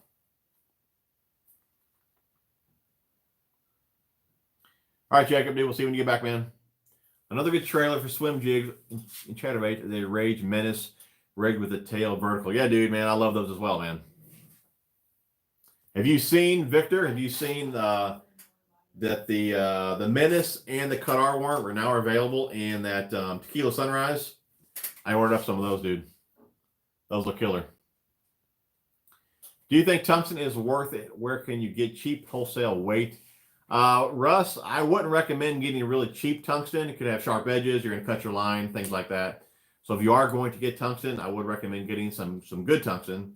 I'm not saying you have to spend a lot of money on it. I think Woo Tungsten, I'm sure there's some other good tungsten companies out there, but I wouldn't go too cheap and have issues with it. But in my mind, in my opinion, it's totally worth it. I just like, to be honest, having the smaller size. It'll come in and out of cover much better versus lead, just because lead's so much bigger. But again, you got the sensitivity of tungsten. Again, it's smaller in size. I think it's worth it. And to be honest, guys, I don't really break off that much. If I am snagged, I'll try and go in there and get it. I'm not just going to jerk on my rod and possibly snap my line. I've only broke off one fish that I can think of in a long time, and that's when the fish jumped at the boat. The weight came up and hit the tip of the rod, and then it came down and shocked that knot. That's really only one of the times that I can think of here recently that I even broke a fish off. So I don't really lose too many weights. And if you get some better weights, like I use the Picassos, but I know there's a lot of companies doing this now, where the color is within the weight. The Picasso ones are called the what are they called? Gunmetal, and it cannot chip off. The color is within the weight, so it'll stay black. It's not going to chip off and become silver. So, anyways, I would invest in some better tungsten. Don't go too cheap. Again, you're just gonna have more issues with it.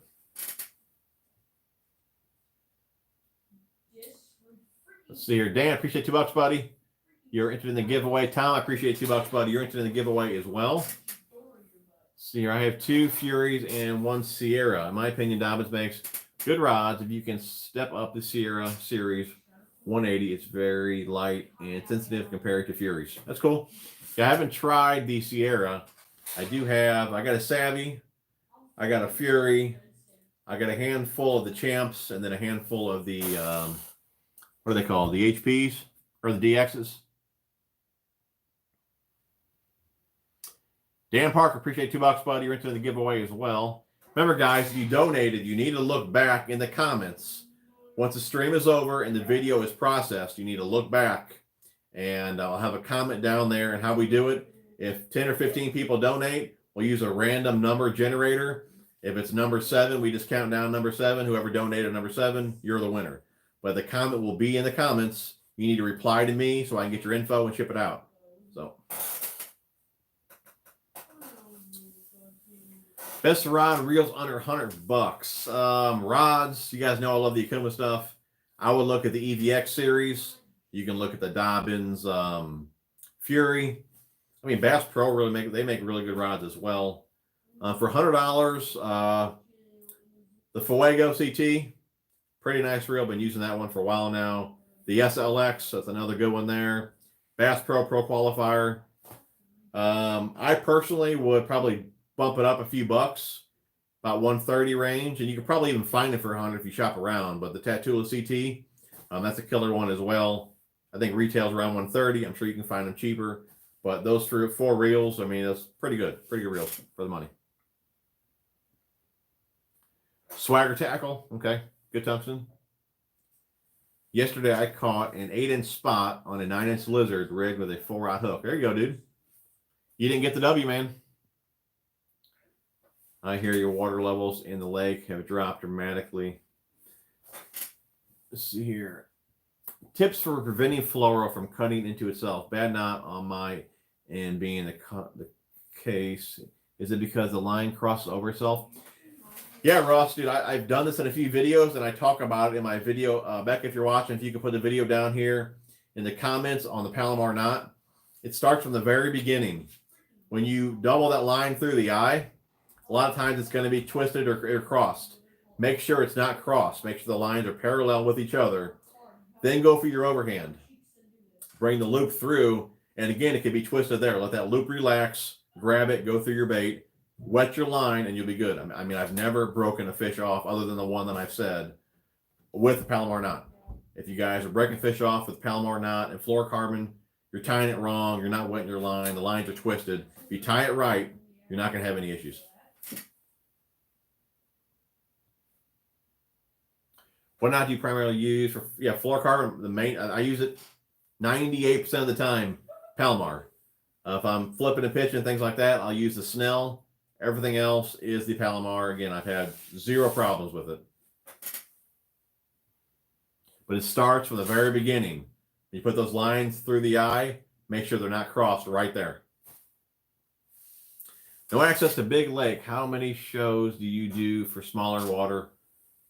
No access to a big lake. How many shows do you do for smaller water like ponds?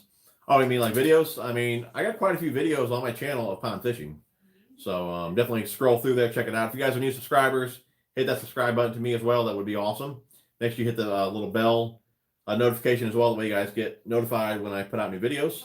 But I do have quite a few pond fishing videos on the channel. And of course, I have quite a few on my boat, a lot of rigging videos. I mean, I got a little bit of everything on this channel. So yeah, I seen that rod for $600. I'll definitely pass on that one. Josh, appreciate $2, buddy. You're entered in the giveaway. 4th place in the tourney. If my pond goes down anymore, I'm going to have a puddle. Oh no, dude. We all have a sickness, greenfish. Doug's on call it a night. First day back to work after a week off. Y'all have a good night. All right, Doug. Appreciate you tuning in, man. Have a good week, dude. How are the water levels in our lake? I'd say they're right at pool. I was there. Was I there Friday? And I think their water was right at the spillway. Wasn't going over. So I'm right where I should be on my lakes. And there's the video right there on the Palomar knot. You guys click on that. All right, I got a Cadis 3 or CR7B. It's my favorite one I own right now. They have crazy deals on Amazon, 20% off. That's cool. Very cool. What's going on, John Wilson? Guys, remember, Backyard Bass and give him a sub, man. $275. He needs 25 more. Can we do it? 88 people on. 89 people on. How much would a decent used boat cost? I guess that depends if you're looking at a glass boat, if you're looking at a aluminum boat. I mean, and be totally honest, I mean, I really haven't even looked at used boats. I couldn't tell you what they go for. I really have no idea.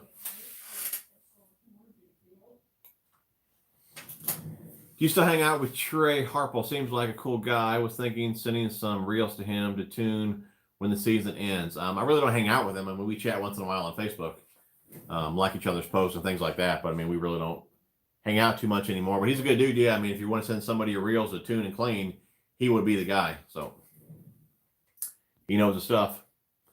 I talked about this earlier. I haven't upgraded my bearings in a long time. So, Bob, I do appreciate $10, buddy. You're entered in the giveaway. Aluminum boats, I mean, I guess it really depends on condition, year. I mean, a lot would come into play there. You guys know I've been talking about selling my boat. And if I were to sell it, I mean, I haven't even looked at what boats are going for. But in my mind, I mean, I'd probably put mine around $9,000 or so. Am I high or low? I have no idea. That's kind of what I feel I should get for it. For the condition that it's in compared to what new boats are going for, the options I put on it, things like that. But again, I really don't know what they're going for. So.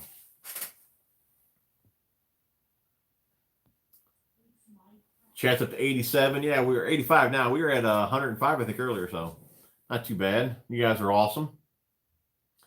Kitchen bass with every cast. Thanks so much, TJ. Love the video. Thanks for answering my questions. No problem, man. And guys, you know, I'm here reading the questions and trying to answer them, but we all can answer them. You know, we're all here as one big community, just hanging out, you know, having fun on Sunday night. So don't feel like you guys can't answer the questions as well. I'm just reading them off. We all can put our input in here and all learn something, you know. Yeah, Chris, dude, you never know, man. Maybe November, we'll see.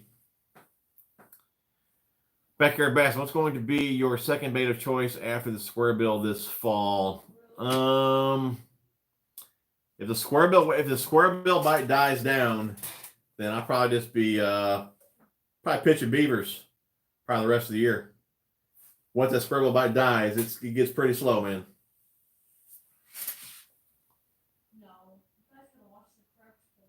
That's right, dude. One big happy family, man. All we need to do now is review those all-star rods. Spinnerbait. I don't know. With my experience, if I think the spinnerbait usually dies before the square bill. So square bill is usually my last hope to catch some fish on some reaction baits.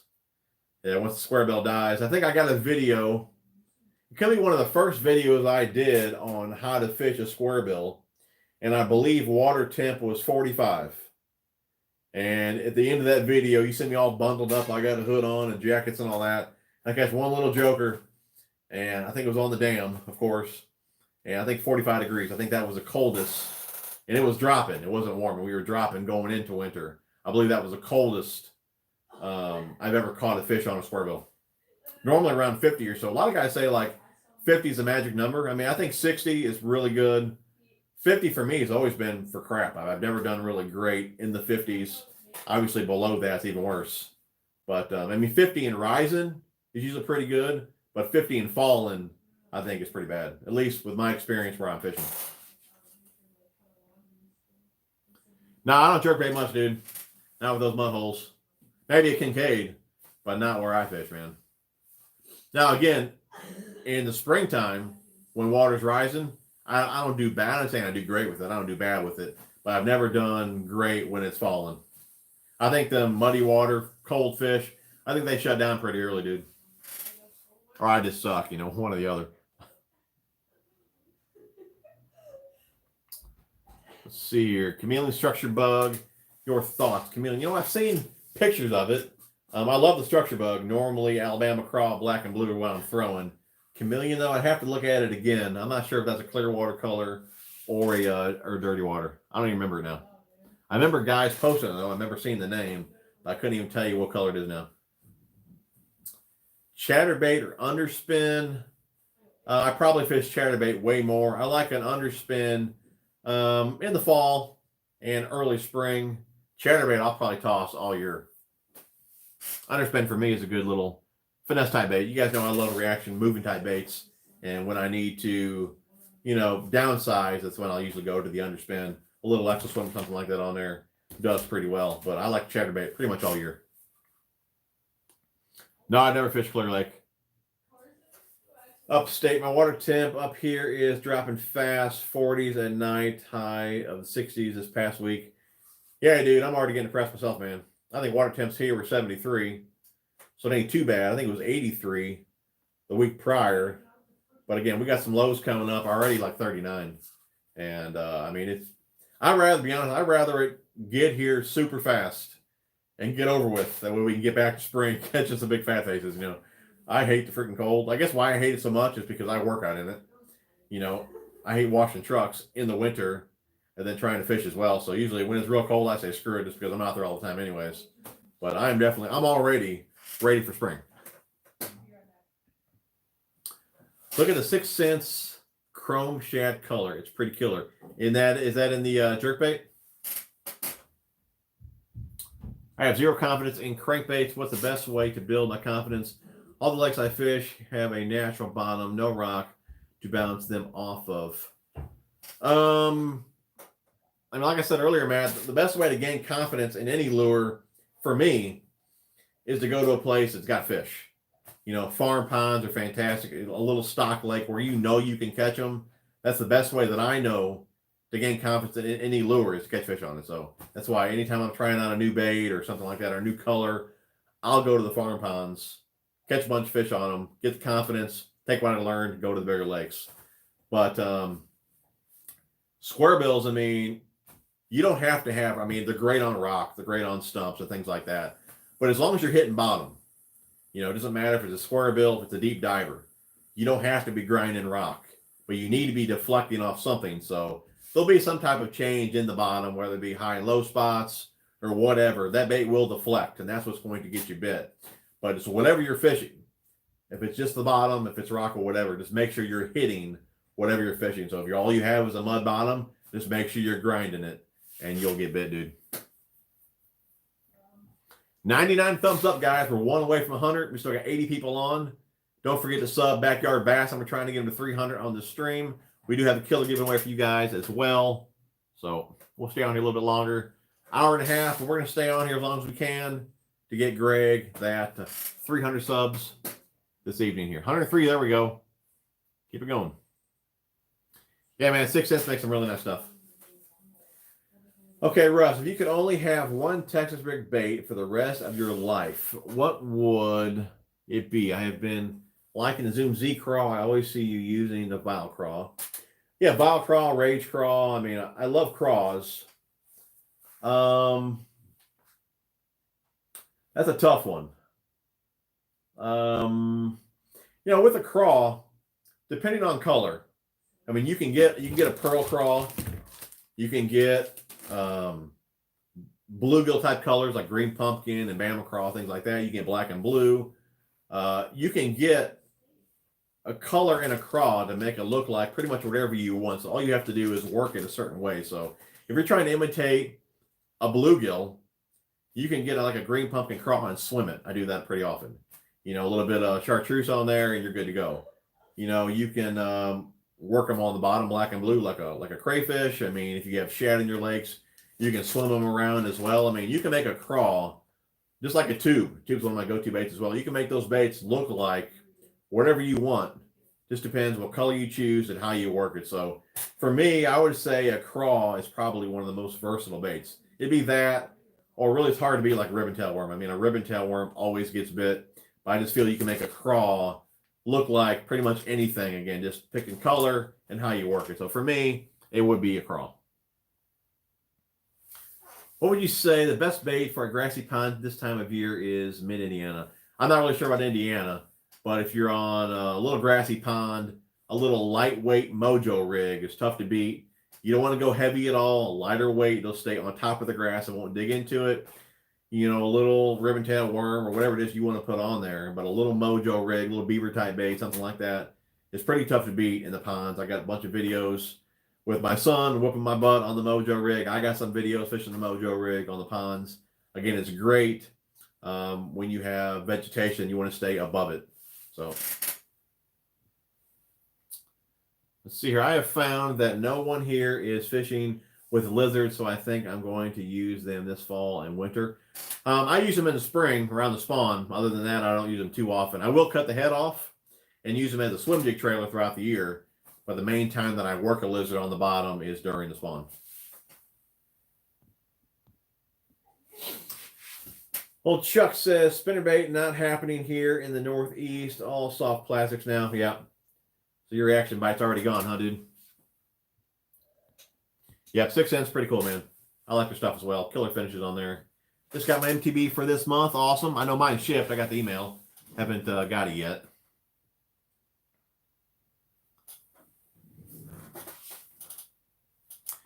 The Chatterbait underspin comment was for the secondary bait. Oh, okay, gotcha. I have a square bill. Yeah, probably a good choice. That'd be another one that I probably would throw after the square bill bite dies. It would be the underspin. Definitely a good call there. I stumped you on the chameleon structure bug. I use it most for dirty water. I'll check it out, dude. Jaybird, I'll check it out. I can picture it in my head, but it's like, but I can't. I don't know the color. I can picture it though. I'm gonna have to say that again. Chameleon. So I'm probably gonna go order it as soon as I get off this stream, dude. Good seeing you, Jaybird. Okay, old Chuck says 6 cents has done an awesome job with their soft plastics. The sensory rod is the best rod I have used by far. Then the TCS. I'll check out those plastics, dude. I haven't seen them yet. Or I have seen them. I mean, I haven't used them yet. I'll check those out though. I thought they had a little Ned rig bait too. I thought I seen. Oh, the chrome shad is a square bill. I'll check that one out. I hit the button or the like. I hit the button, but I don't see one of my new phone in the live chat. Oh, you don't see the like button?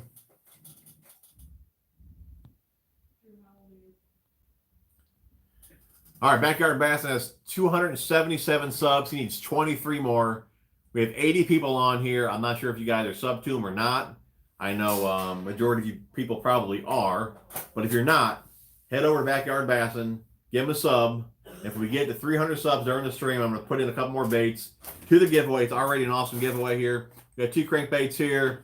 We do have 2 packs of the line guides, line clips, chatterbait from Advantage, little sample of Mend It, 2 packs of Biospawn, and a Connect scale.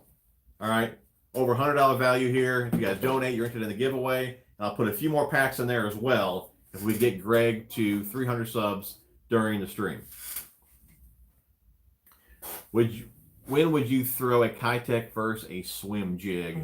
It just depends. I mean, that's something I play around with a lot with. I mean, really spinnerbait, swim jig, chatterbait, a swim bait by itself. I mean, they're all very similar. You know, if it's if you're looking for the flash, obviously throw the spinnerbait. No flash, go for the swim jig. I mean, when I'm looking for a smaller profile, then I'll just go ahead and throw the swim bait over the swim jig, swim bait combo. So you guys let the fish tell you what they want. But I mean, if the conditions are perfect, like if it's overcast, a little bit of wind, chop on the surface and all that, I'm throwing spinnerbait. But if sun comes out, it's slick calm, most likely I'll go to the swim bait here. If we got some grass, most likely I'll go to the swim jig. I usually like a chatterbait when the water's a little bit colder versus a spinnerbait. So if we have colder water, I'll go to the chatterbait. So I just kind of let the conditions and the fish really tell me what to throw. So something to play around with. But those 4 baits, man, I usually have rigged up all the time.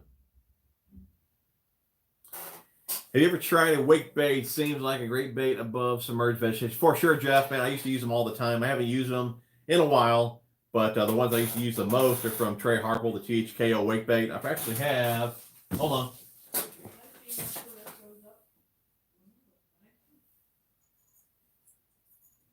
I got some right here.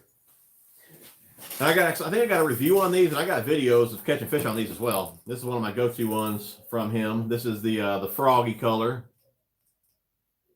Froggy there. This one's bluegill. I got videos, again, both of these baits catching fish. But yeah, that's the ones that I use there. THKO wake bait. He does a killer job on that paint. I got some that are black and chartreuse. I got some shad ones. I mean, he does good work. Do you dip your soft plastic? So what? Oh yeah, JJ's, man. Gotta have a little bit of chartreuse on there.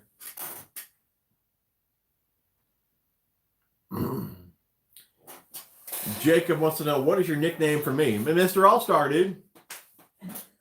There, Greg said it. All-Star.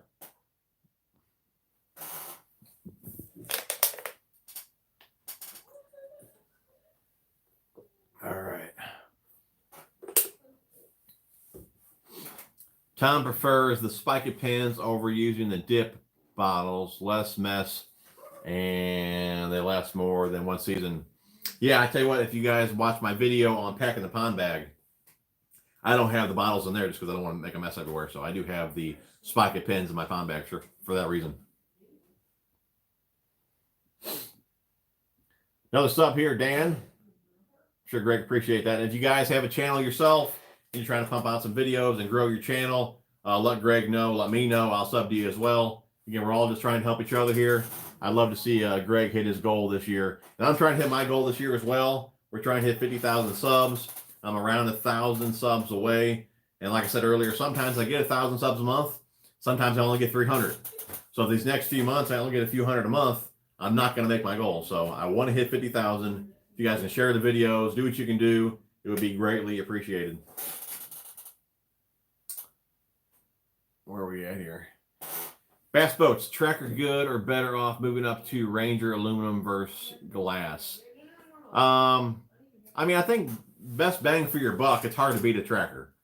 I'm also looking at Triton. I'm looking at the Low Stinger 188. But for what you get with tracker, it is tough to beat. As far as going from glass to aluminum, it really depends, for me at least, it depends on horsepower. Like the lakes that I fish, the one that I fish the most, it's only 50 horsepower max. And you're not going to be able to put a 50 horsepower motor on a glass boat. I mean, it's not even going to push it. So with me, I have to have aluminum just because I have to have the smaller motor.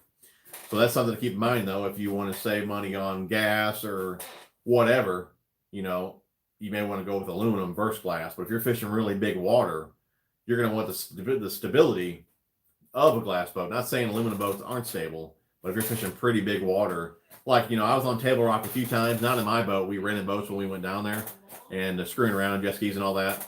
But I mean, that's some pretty big water out there. Like, I probably wouldn't even want to take my tracker on Table Rock. Maybe if you're fishing the coves and all that, but if you're going to run the main lake, I mean, that's some pretty big waves out there, pretty choppy. So, I mean, for that, I would want a glass boat. So I think it's really going to depend where you fish, horsepower restrictions, things like that. But for me, I have to have a smaller motor, so I have to have an aluminum boat. Yeah, I think too. I mean, there's bigger aluminum, like what are they called, crest liners? There's big aluminum boats out there that you can put a 200 horsepower Merc on there no problem. It's going to be,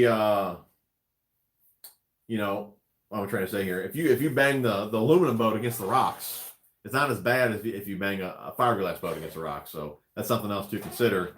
I mean, banging up in a glass boat is that would hurt, you know. Where I put my boat pretty much wherever I want. It's aluminum. I mean, it's got plenty of battle scars on there. You guys think it's in tip-top shape, which it is a great condition, but there's a lot of battle scars on that boat. And being aluminum, though, it doesn't hurt nearly as bad if it would be a glass boat. So.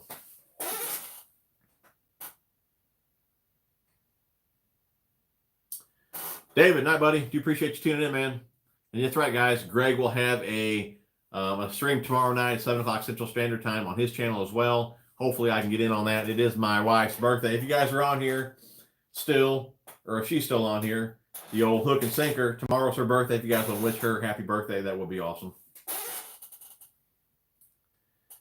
Sorry about so many questions, but hands and eyes, a little handicap.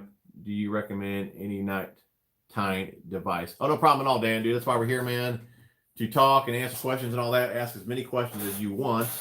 As far as a knot tying device, you know, I know there's something out there.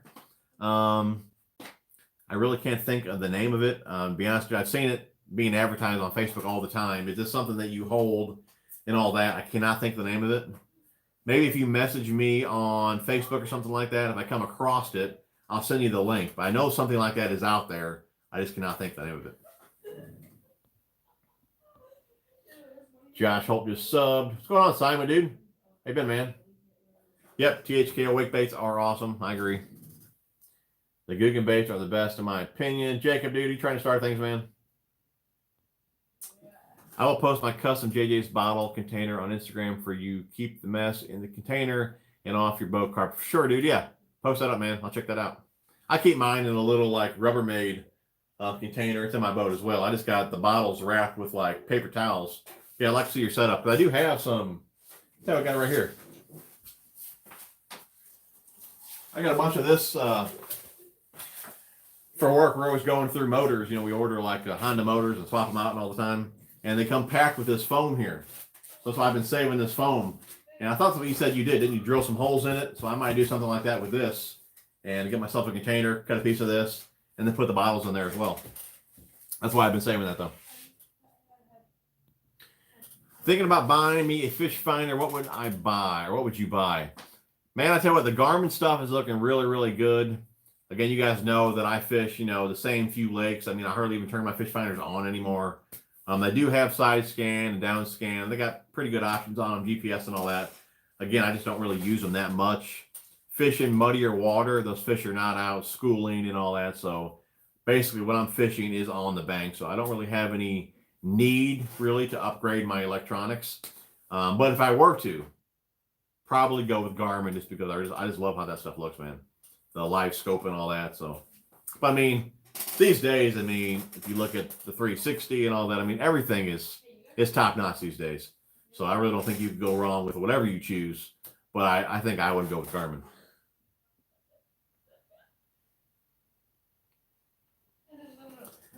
Greg said, I've been in the Ranger aluminum. It's very wide open, has longer rod lockers, but there is a lot of room where the consoles are. I think they could have made the front deck bigger, just in my opinion. Okay, I got you, dude. Here we go. Happy birthday. Happy birthday. You seen that, babe? Happy birthday, old hook and sinker. Russ, favorite brand of fluoro and VizX, man. I've been using a VizX for probably 12, 15 years, something like that. Love it. No issues at all. No matter the fluorocarbon you use, make sure you condition your line. But again, the VizX is awesome.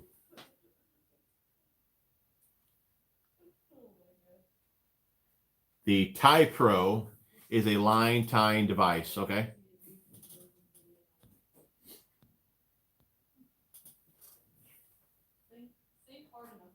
Happy birthday to you and your son, Gary. Thank you, everyone, for the birthday wishes. Do you ever have a chance to see if you could find a video about how colors are affected? You know what, dude? I forgot all about that. I did not. So I'll have to check that out. I'm going to read that off again. Colors are affected at different depths. Yeah, I'll have to check that out, dude. I said it again so I won't forget, hopefully. I'll rewatch the stream, remind myself.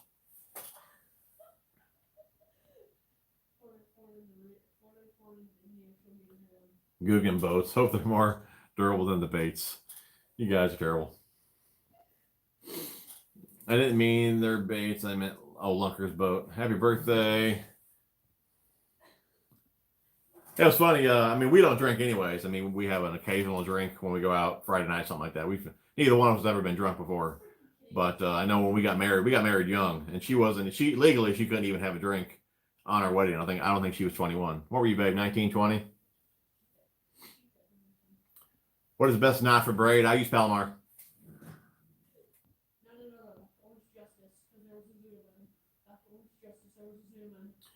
Yep, cavity line conditioner. I've used the real snot, which is really good. I mean, it's probably just as good as the KVD stuff. But for me, it was just a little bit too oily. I just prefer the KVD line lure. I'll hit some around here somewhere. Yeah, actually, just right there. You guys don't know what it looks like. KVD line and lure. You can see I always keep some on hand. Love that stuff. It's another one. It's called Hook Ease. Easy or Ease, however you say that. If you're still on here, buddy, there's two of them now that are can help you tie some knots. All right, Brian says, what treble hooks do you like to use on crankbaits and top water baits? All right, treble hooks. I do have a video on this. Becca, if you can link that down below. I think it's called How to Choose the Right Hook for Each Bait. And I talk about treble hooks in the beginning of that, but that's mainly a soft plastic video. But all my diving type crankbaits, I like the Mustad short shanks. Okay, it's an EWG style hook, and the hook points are tipped in. Okay, I just feel they're a little bit more weedless when the baits are diving down there. And like I said, when you peg them on those hooks, typically they do not come off. It's a pretty good hook. Again, it's a short shank, Mustad triple grip. Now on top water and jerk baits, I like a round bend just because those baits typically get slapped at, and with that round bend with the hook point tipped out, usually hook up better with a round bend versus the EWG style hook there. And but just because I say that, that doesn't mean if they swipe at it that you can't hook them with that triple grip. I got a video which you probably won't be able to find because it's pretty old, but I'm making cast after cast after cast at this one point, and I'm sure I aggravated this bass enough to where she just slapped at the bait. And I was using the Bomber Square A red craw, size 6 short shanks, and one little treble. Not all three on the one hook, one little treble. Got her in the tail, and I got her in the boat. So even if they slap at it, you can still get them with the triple grips. But I just prefer a round bend though for my top waters and my jerk baits. And probably the most common size would be 4. From there would be 6. 6 being smaller.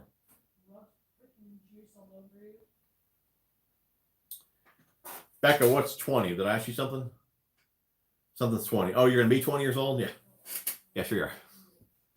Phantom fishing in the house. Dude, where you been, man? I've been on here 2 hours talking about you. Party's about over.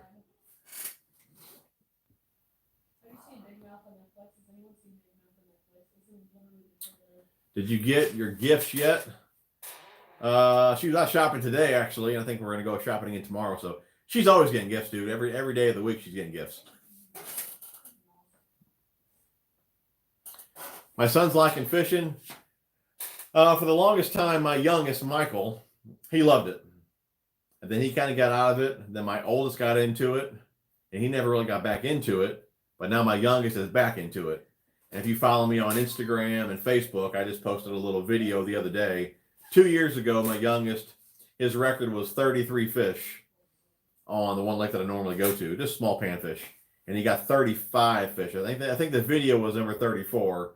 But I think he caught 35 fish. So he broke his new record for the most fish caught in one day. So pretty good. I mean, way more than Mike Watts would ever catch.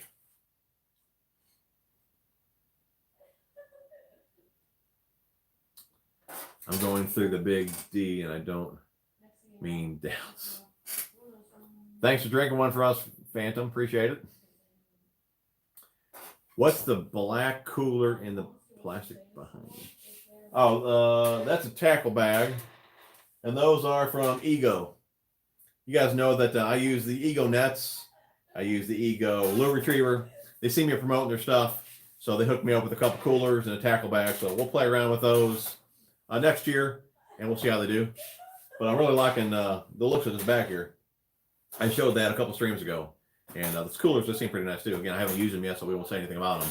But I imagine they're going to be pretty good. I mean, Ego makes some pretty quality stuff. So, when do you pack your gear away for winter and bring back out the new gear? I don't pack anything away. I guess I just don't take the boat out anymore. I mean, it just depends. I think water temps when they're around, on the lakes that I fish, when they're 50 and falling, dude, it's pretty slow. Normally if I'm gonna go out anymore, then it'll be to the farm ponds. But I'd say on the main lakes that I fish, 50 and falling, I probably don't take the boat out anymore just because I fished them enough to know where I'm lucky I get bit once all day long. So I'd rather go to the farm ponds where I can still catch some fish. And again, I'll just keep fishing until it starts freezing or whatever. I don't really have a date that I stop fishing. And as far as going back out, as soon as we're thawed, I try and get out there as soon as I can. So normally end of February, early March, usually we thaw, and I try and get out there as soon as I can. I would say with a boat, I'll probably be on the boat probably still till I'm sure all of October still. It just depends how the weather is. I'd imagine maybe the first week or two of November. By then, I'd imagine it's going to get water temps are going to get pretty cold. And again, cold, muddy water is probably the worst combo that you can get. And I just pack it up and I just go to the farm ponds for the rest of the year. So I'm sure I'll still be fishing at least till, I would hope at least till December, depending on how the weather goes. But there's been times where December and January, it's been like really warm. That was like years ago. But you never know. We could have one of those years again.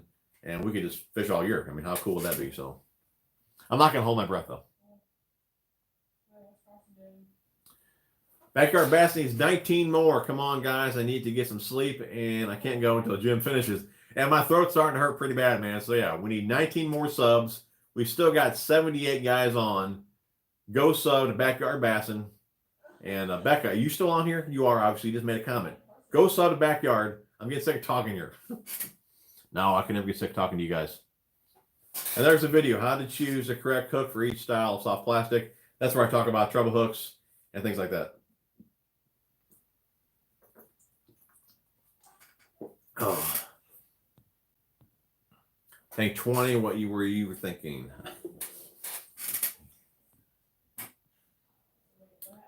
I snagged a lake monster this evening. Snagged it. So, did you get it in and you snagged it, or you lost it? What happened there? Did I lose you guys for a second? 20 more, he'll be at 300. Whole hook and sinker. If I could sub 19 more times, I would.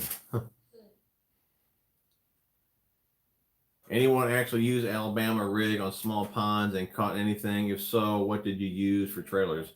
I have not, Dan. I have not. Best baits for ledges. I've never fished them, so I could not tell you. I don't really have any deep lakes around me that I would fish like that. Bass Geek would be the one to check out. He fishes big old underspins and huge spoons and crankbaits, and I would definitely check out Bass Geek for ledge fishing. Phantom, are we fishing this week? I'm fishing tomorrow. I'm probably fishing Thursday. I'm fishing Friday. I don't know what you're doing. You always want to do some type of challenge or something. I just want to fish, dude. I don't want your Barbie rod. I don't want to do a panfish challenge. I want a bass fish.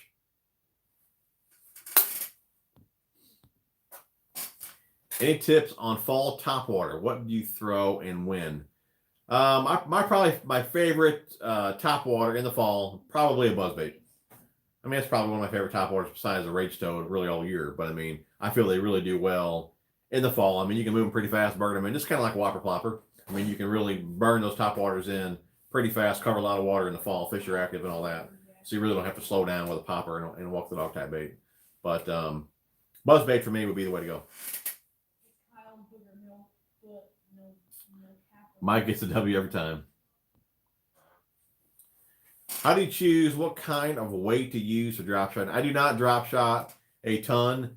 If I'm running any type of grass, I like the cylinder style. Other than that, I use the bell style. And normally only, I think I even said it in my battle box video, 1/4 ounce is the only size that I use. So again, I don't really try too many other styles or weights just because, again, I don't do it enough. 1/4 ounce is pretty much all I use, all I need, just because, again, I don't do it enough. So there's a few bridge pilings and water intakes and things like that I'll do it around, but again, I don't do it that often.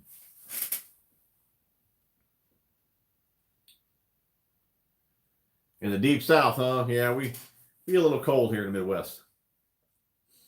Oh yeah, that is a video right there. She just put it there. Why I use the mustache triple grips. That video, it's an old video, so don't make fun of me too bad. But that's the video where I snagged a 5-pounder in the tail with one little size 6 treble. Bomber Square 8, of course. What are you doing for? Have you thought about making some of your own lures in the off season? I've thought about it, but I'll probably never actually do it. I mean, I don't have time for it, but I would like to actually do that. But again, I just don't have time for it.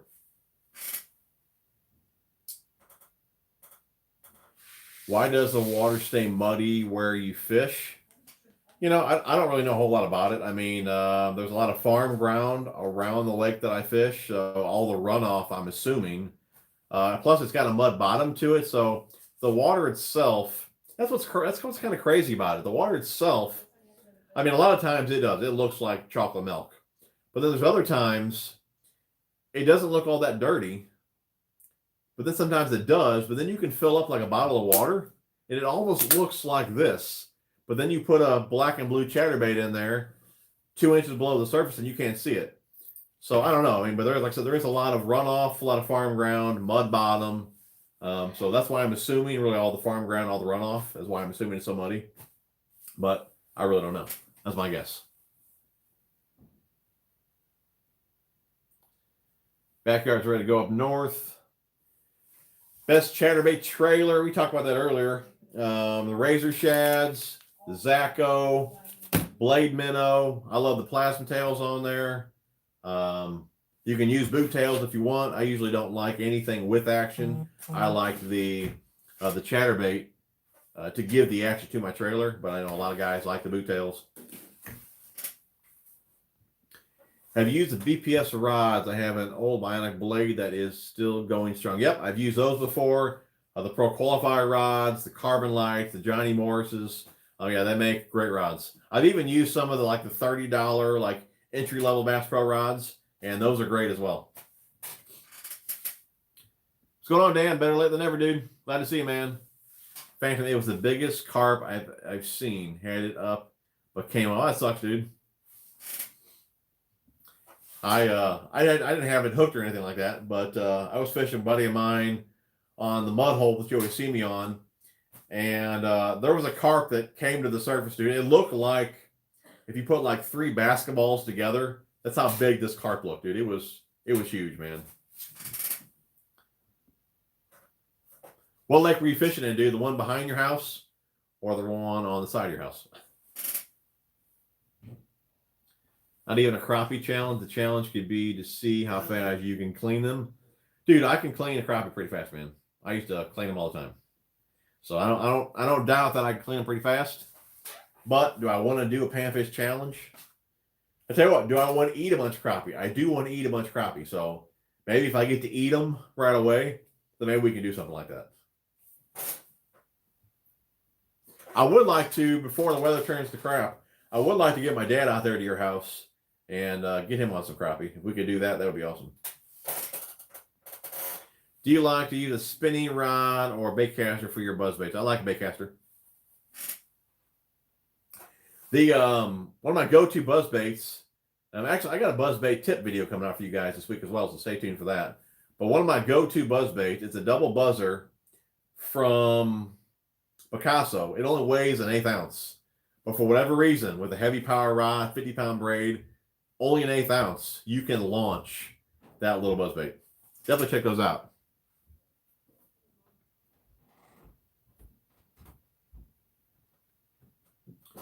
Marlon Baits has an awesome custom bait channel. Do we have anything on Greg's channel here? What's he up to? Did he hit 300? We're on here for 2 hours, which is fine. But did we get to 300? Okay, we will fish Thursday. Don't you have to work, or are you on vacation? I'll check weather and all that, dude. It always depends on wind direction, what lake I'm going to on what day. So we'll see. I plan on fishing all 3 days. All right, Micah, you're still on here, dude. 283 subs. We need 17 more subs. Can we do it? Phantom, are you subbed to Backyard Bassin'? If not, go do it now. Buying a house? Cool. So is that lake picked up then? Bass fishing? Behind your house? Or is the other one picked up yet? Spinnerbait bite? I'm ready for that one. 3 pound point. Let's go. Water's the same way around me and New Jay, and also got that horrible weed all on the bottom that's like black hair. Oh, that dude, that sucks. I hate that, man. You can't fish anything in that. There's no snapping it out of it, dude. It just like, it consumes the lure.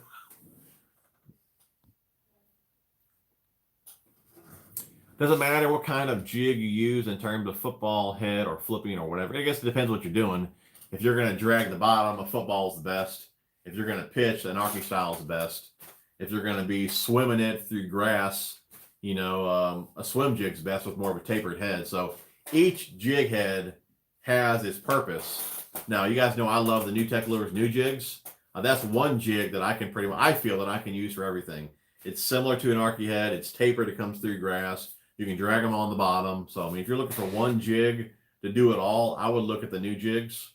But, I mean, or you can just get a few of each. Do whatever you want to do. But, I mean, I feel that's one jig that does a lot. Victor, heading out, dude. Appreciate you tuning in, man. I'm hanging in here, dude. We got to get 17 more subs. Owen, what's going on, dude? Say I'm crazy. I don't care, but carp ribs are so much better than crappie. Really, dude? I've never had carp. I'm not sure I want to. 283. We need 17 more. Do you put trailers on spinnerbaits and buzzbaits, and do you use trailer hooks? Usually I don't use trailer hooks on my spinnerbaits just because I like to throw my spinnerbaits around brush or things like that. So once in a while I will, but I'm saying 95% of the time I do not use a trailer hook on my spinnerbaits. As far as trailer goes, I never start with a trailer either. I usually see if the bite is on. If I'm catching a bunch of fish on a spinnerbait, then usually I will put a trailer, try to get a bigger bite. But I usually never start with one. As far as a buzzbait goes, I usually run them just a skirt, or I take the skirt off and I add a little rivet frog. 284, 16. Can we do it?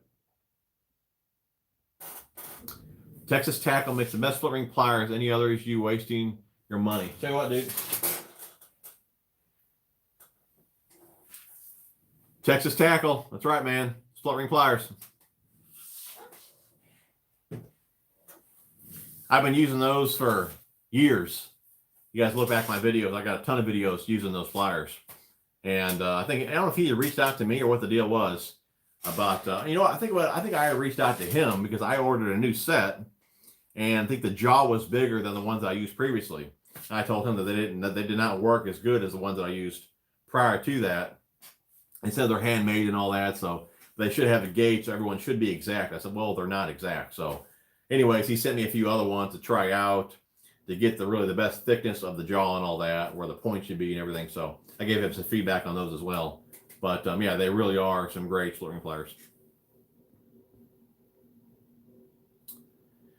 But you go to soft bait for fall. I'm up in the Northeast. I mean, I hit them with reaction baits as long as I can. And whenever they stop chasing, then I'll go to like a beaver type bait, you know, across, something like that. I don't want nothing with a ton of action because the water's going to be cold and falling. So usually like a beaver, something like that's what I'll go with.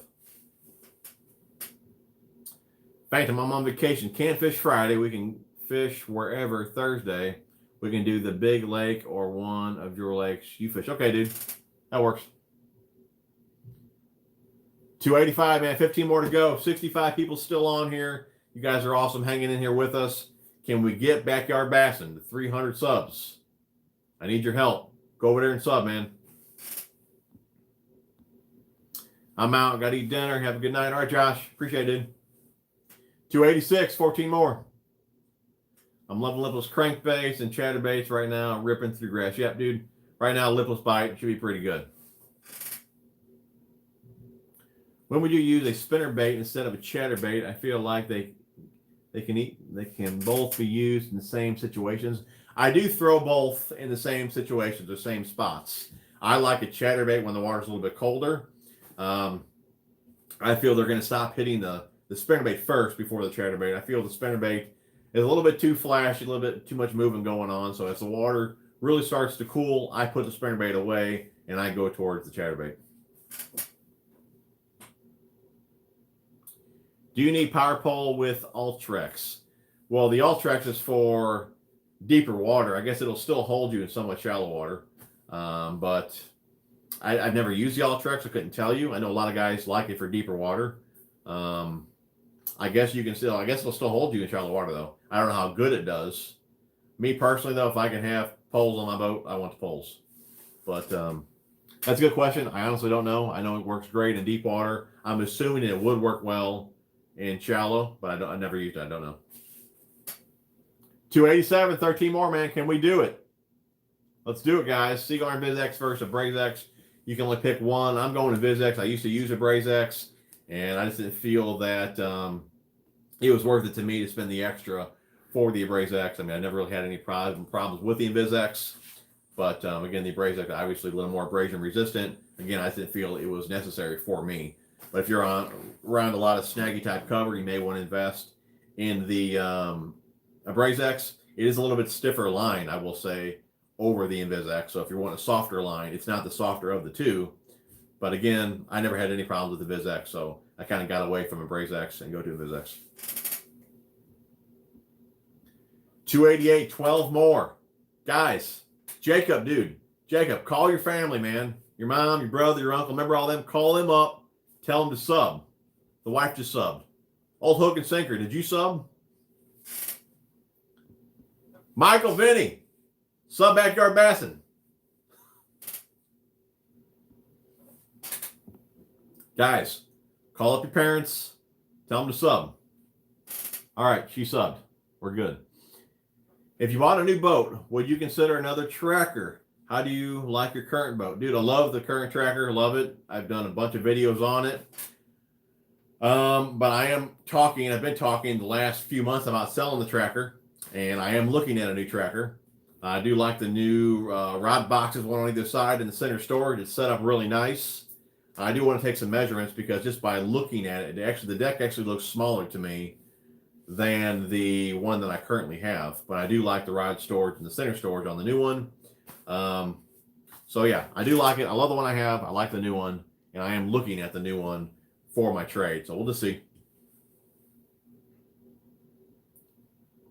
you ever use wake baits? I never have. Don't know if I should try them. Yeah, we talked about these earlier as well. Guys, we've been doing the stream for like 2 hours and 10 minutes. We pretty much covered it all. Yeah, we were talking about wake baits. These are the THKO wake baits.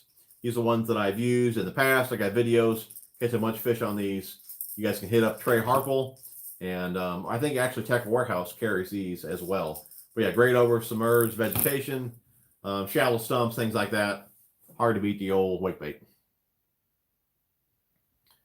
Monofilament with the least memory. Is copolymer better for low memory? I still yet to try. I haven't not tried copolymer, so I cannot tell you, Dan. But for low memory, I would say Cigar Senchi, but that line's been discontinued. Suffolk Siege would be the next one that I would recommend. It's awesome mono. Condition it. I condition all my mono fluorocarbon, but it really is super soft mono. I can't see anyone complaining about Suffolk Siege. 11 more. 289. You guys are awesome. Can we do this? Phantom Fishing is about to sell a bunch of lures. Are you going to sell all your antique lures and all that? That's cool.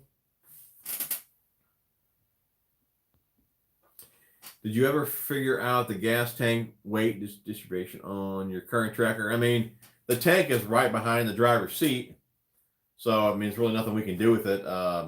I'm not really sure where it's positioned on the new trackers, but I only really run I think it's a 26-gallon tank, and I run around, I don't know, 10 to 15 gallons in it. Really no more than 15, just because you fill it up, and that boat's really leaning to the one side. So, yeah, I'm not sure if they fixed that or not. If they centered it more, I really have no idea. But that would be nice if they did. Man, Matt, still on here? Awesome. Yep, love the THK white baits. Do you use power pole to sew? What kind? Yes, I do. I have the Power Pole Sportsman 2. I only have one on my tracker. You have to play the wind with one pole. But we cannot fit 2 pumps in the back of that tracker. And that is the issue with the new tracker as well. I believe you lose the storage under the 2 seats. Under the center seat is the battery charger. And if you get the tournament edition, you've got 3 batteries in the back. So I'm not really for sure where the power pole pumps would go. But I'm not digging that you're already losing the storage under the seat either. So I really have to put some thought into that one. But I definitely want poles on the new boat as well. And I guess if I can't fit pumps, I may have to go talons. But the power poles, man, they're just so cool, dude. I love watching them go down. So I would love to stick with poles. Of course, I have to have the room for the pumps. Come on, peeps. Show Backyard some love. 300. I'll throw in 4 bags of soft plastics in Backyard Bass's next giveaway. There we go, man. Settle down, Jim. Phantom, what'd I say, man? You said you're selling lures. I think I said antique lures. What are you talking about, dude? I've been talking for 2 hours and 15 minutes. I'm a little jacked, dude. You ever forgot to put the plug in your boat? Did that this weekend. Got it out quick, though. No, that's something I check about 13 times before I ever put the boat in. So I've never forgot that one yet. Some of the old ones. Cool. No problem, Tim. Appreciate you tuning in, man. Oh, man, 290. We're 10 down. We can do this, guys. I told Phantom about the motors. He's been a slacker. They're still here in my way. I'm waiting for him to pick them up. So I'm assuming he's waiting for me to meet him for fishing this week and bring them. I even told him my schedule. I told him he was making fun of me. I told him, look, I'm working out. I'm getting lunch. I'll be right in Edwardsville. I know you'll be there. He wouldn't meet me.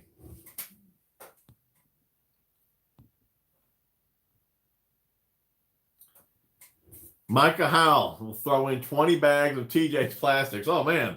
What a deal, dude. What a deal.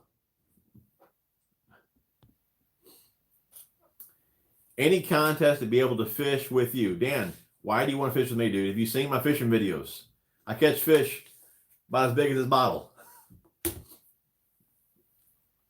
What do you think of BPS branded baits? I've used them before. I think the swirlbills, I think they're called, the eggs or something like that. I've used their poppers. I mean, they're good baits.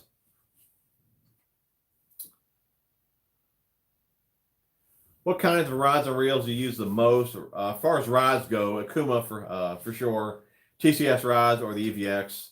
And I guess probably the reels as well. I use those the most. But I've used a variety of different reels this year to be able to review for you guys, because I know everybody doesn't want to use an Akuma reel. So I've used a bunch of Lew's. I've used Daiwa, 13 Fishing, Bass Pro reels. What else have I used? Shimano. I mean, I've used a big variety of reels this year for you guys. I got another review coming out, not this week, the following week. So I use the Akuma stuff the most.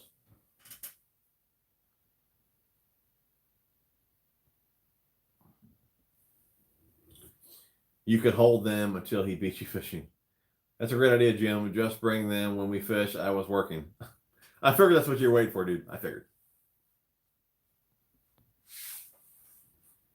You still keep in contact with the Guggen squad? No, I really don't talk to those guys. Would love to be able to fish with you. Not that far away. You in Illinois? Yeah, I'm in Illinois. Yeah, we're not too far away, man. We'll see. I like to do some meetups. I like to do that. I would like to do a meetup somewhere. I thought about even doing one at the dealership here. Remember, guys, don't forget to check out ocjdeals.com. Link down in the description. But like my fear would be, because I thought about having a little meetup there, getting barbecue pits and everything, and cooking for you guys. And my luck, nobody would show up. So That's the only thing I'm kind of hesitant to set the date, get all this food, and then nobody show up. So I don't know. So I mentioned it on here before a time or two, and I don't believe a lot of you guys are local, so I'm not sure where I would need to mention it to see if any local guys would travel for a meetup, or where would be the best place to meet up at. So I don't know. I thought about it, but I don't know. Do they eat jigs? Dude, you know they eat the jig.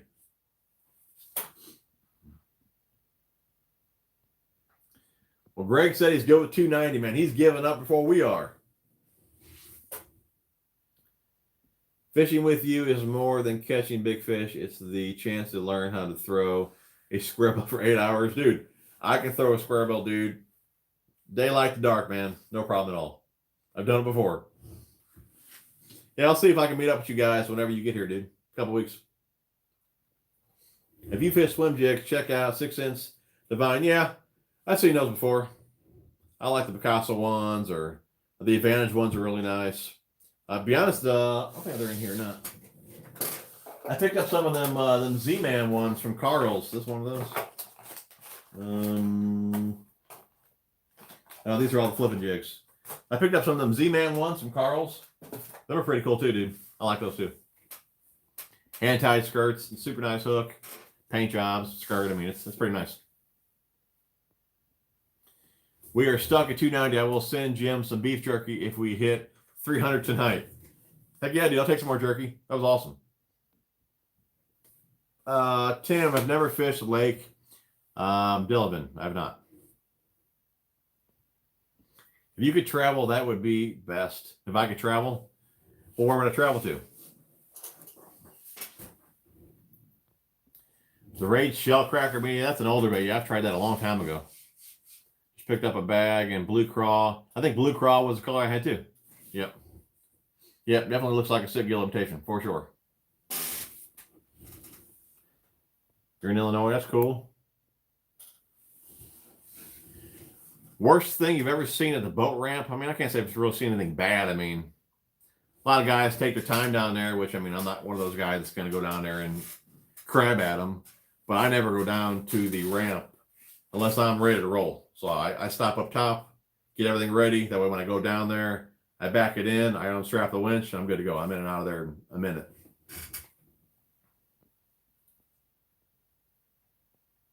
Love the 6 Cents. You're throwing a giant TRD. Oh, is that what the carpet? Are you snagging them? All right, Kevin. Appreciate it, buddy. I'm in Troy, Tim. Where do y'all live? That is all the stream. You don't own the lake, bro. I see a boat drag. Yeah, I seen a boat drag a little Ranger truck in the water. Oh, no way, dude. Little Ranger truck at Kincaid. That sucks. This time of year, the worst at the boat ramp. Lots of new people with boats. Well, guys, should we call it quits? I like the Picasso Hank Cherry. Yep, straight shooter. I got some of those too. I've only used those a couple times. I do like those though. Jacob, no, man. 2 hours, 20 minutes. It's a long time to be talking straight, dude. I think we gave it a good try. I think by next Sunday, he'll have his 300. And guys, you're still on here. We got 60 people still on here, which is awesome. 2 hours and 20 minutes, you guys still hanging in here. That is awesome. But Greg will have a live stream on his channel tomorrow night, 7 o'clock Central Standard Time. You don't want to give up. I throw in the towel. 10:17 here. Yep. I believe this is the longest chat. Yeah, 2 hours and 20 minutes. This is the longest chat for sure. No, I've never used the Roland Martin helicopters lure. I've not. Yep, I'm with you, Jeff, man. 290 is the magic number. You guys are awesome. I do appreciate all the support on this channel, supporting Greg. I mean, it's awesome. You guys are awesome. This really is a great community here. I do feel I have some of the best subscribers. You guys are awesome. If you guys did donate, I really do appreciate that. I do put the money back into the channel. And remember, if you did donate, when the video is processed, look back in the comments. I'll have the winner respond to me. I'll get your address and I'll ship everything out. So again, you guys are awesome. I do appreciate everything. I will have, what's Phantom say? I'm going to start doing lives again. Probably Thursday. All right, Phantom. Live streams Thursday, Phantom Fishing Channel. But yeah, guys, it was an awesome stream. I think one time we had like 110 people on here. So that was awesome. You guys are awesome. I do appreciate everyone hanging with me. There will be 2 videos released this week. Definitely check them out Tuesday and Thursday. We will see you guys live next Sunday. I'm out.